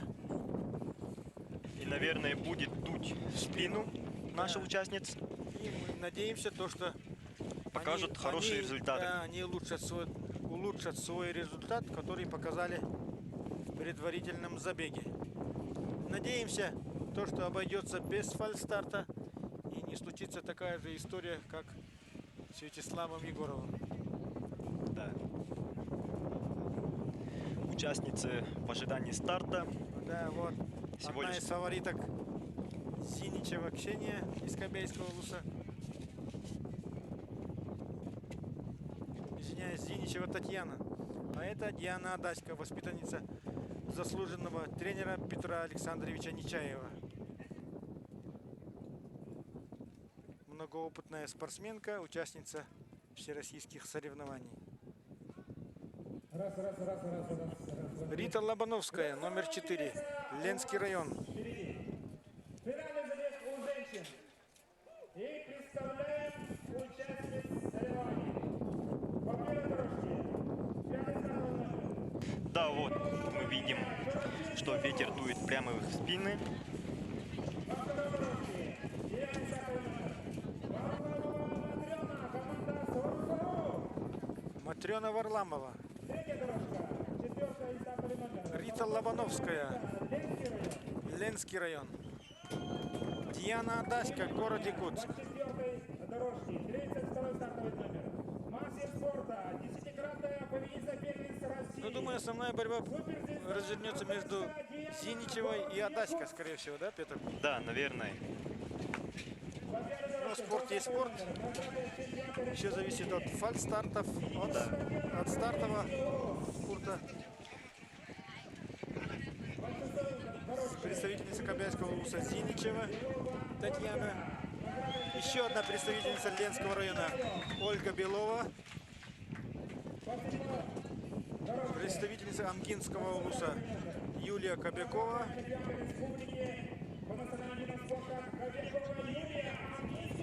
Нам представляют ее как чемпионку республики по национальным прыжкам.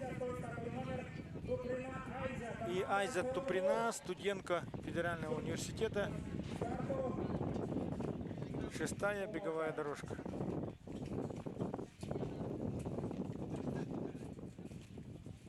Но мы ожидаем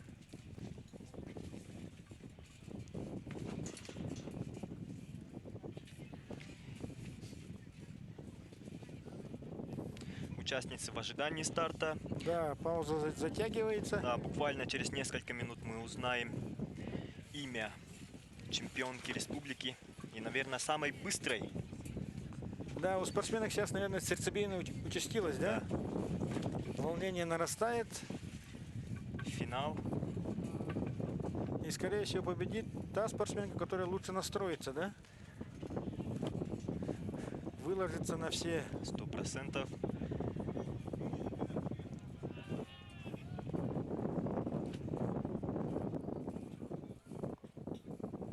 Один из самых зрелищных и скоротечных дисциплин легкой атлетики, королевы спорта.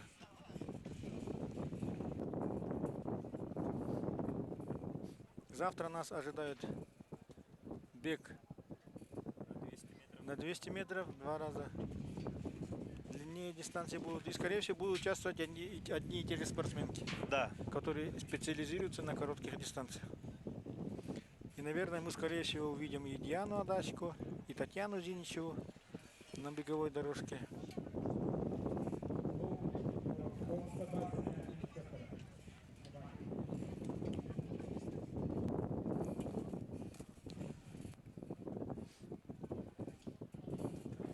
Тянутся томительные секунды. Наконец, дана команда на старт. участницы подходят к стартовым колодкам. Да, занимают свои стартовые позиции. И сейчас все зависит от старта. Надеюсь, никто не сделает фальстарт.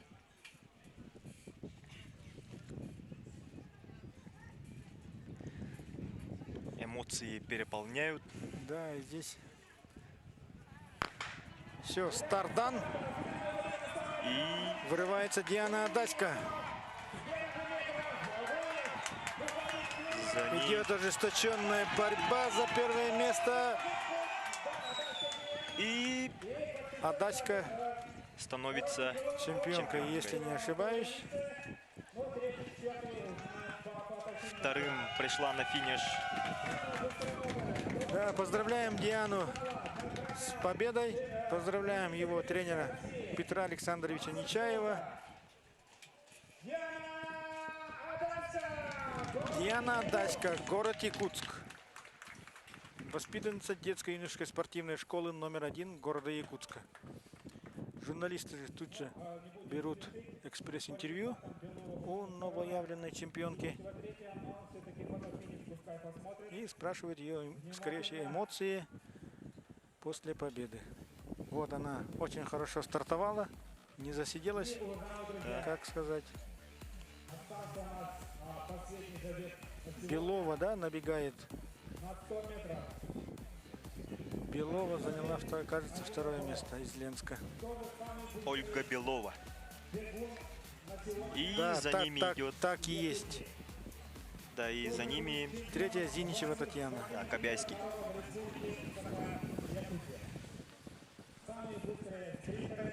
Самые быстроногие легкоатлетки Республики Саха-Якутия. Диана Адальская сама специализируется на прыжках в длину. В Но прыжковых дисциплинах, да? Да. Но это ей не помешало пробежать 100-метровку. Помню, как в 2017 году на играх Манчары она участвовала в национальных прыжках, в многоборье и во всех видах победила. Вот что значит общефизическая подготовка, да, функциональная. Да. Сейчас к старту готовятся представители сильного пола.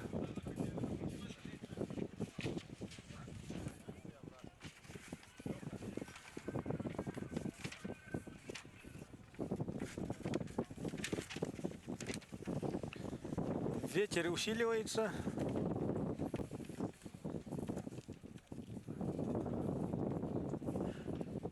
Пока мы не знаем точные результаты чемпионки и призерок финального забега. Будем приглашать судейскому столу для утверждения результатов, а также поздравления за заключение соревнований.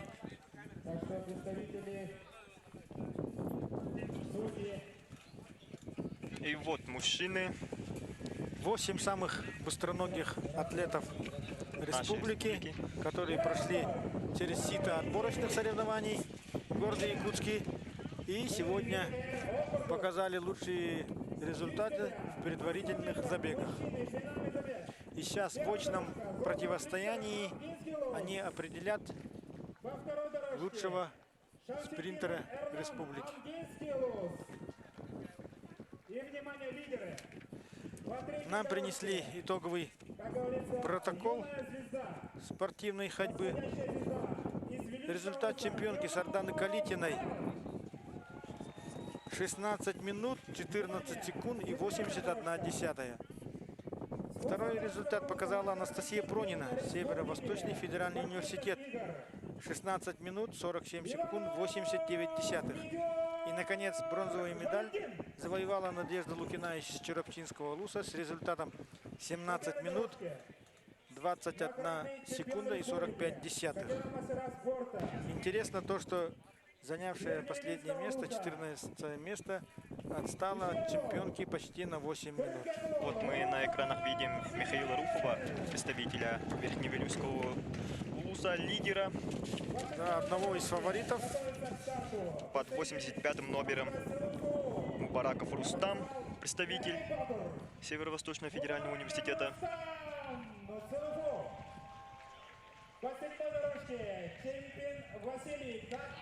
Да, под 10-м номером Чемпин Василий. Его предварительный результат 14 секунд 5 десятых. И под 6-м номером Захаров Ян представляет Северо-Восточный университет. Его предварительный результат 11 секунд 62 сотых. Да, солнце ушло за облака. И вот тоже Спортсмены занимают исходную позицию. И сейчас старт даст судья-стартер Степан Ильин. В свое время тоже один из сильнейших спринтеров ЯССР. Автор рекорда республики в беге на 60 метров. Так называемых одних из самых бородатых рекордов. Его рекорд на 60 метров простоял 15 лет. Так, спортсмены готовы. Звучит команда на старт. и Все, дан старт дан. Руфов Михаил вырывается вперед, очень хорошо стартовал. Мы видим, что Идет борьба. участник под номером 2 или 1.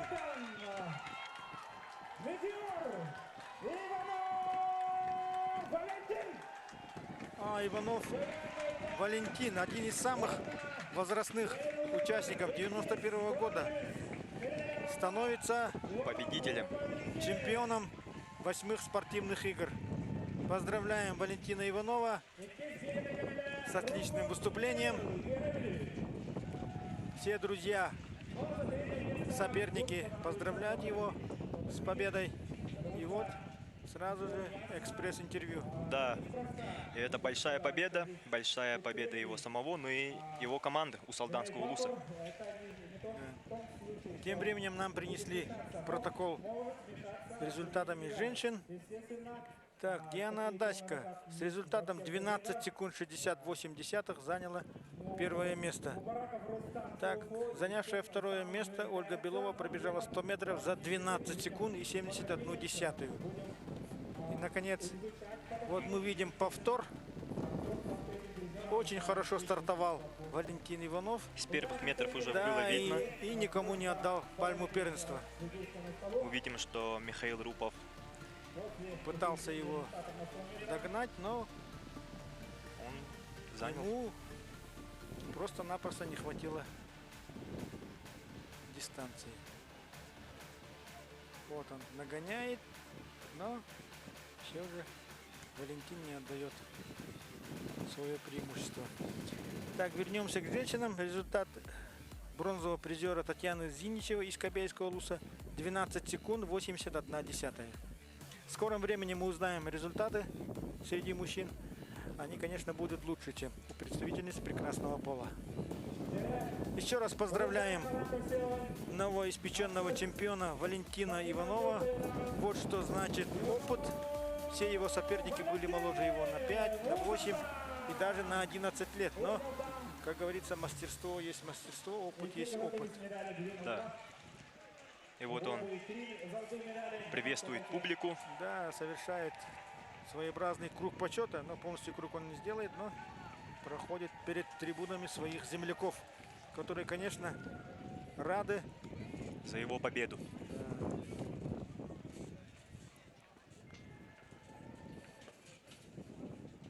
На этом спортивная программа, спортивные дисциплины первого дня соревнований по легкой атлетике завершились.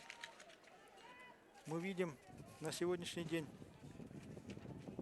последнего чемпиона в беге на 100 метров Валентин Иванов, Усть-Алданский улус.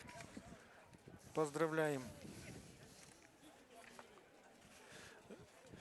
Уважаемые телезрители, завтра утром с 9 часов, как и сегодня, начнутся прямые трансляции соревнований по легкой атлетике. Так, 9 часов на старт выйдут мужчины в беге на 5000 метров. За ними стартуют женщины на 3000 метров. Затем пройдут предварительные забеги среди женщин и мужчин на 200 метров. Потом пройдут финальные забеги на 800 метров среди представительниц прекрасного пола и сильной половины человечества. Потом пройдет спортивная ходьба на 5 километров среди мужчин. И завершится, как и сегодня, финальными забегами на 200 метров среди мужчин и женщин. И параллельно будут идти прыжковые дисциплины. Будут выявлены сильнейшие в прыжках в длину среди женщин и мужчин. Уважаемые телезрители, Итак, технические результаты на 100 метров женщины. Первое место Адаська Диана. уважаемые телезрители, на этом мы, национальная вещательная компания «Саха», завершает первый день, трансляцию первого дня соревнований по легкой атлетике. Ждем вас у своих голубых экранов завтра ровно в 9 утра. Любите спорт, занимайтесь спортом. Всего доброго. До свидания. Для вас работали комментаторы Родион Кривогорницын и Петр Тобун Иванов. Всего доброго. До свидания. До следующих встреч.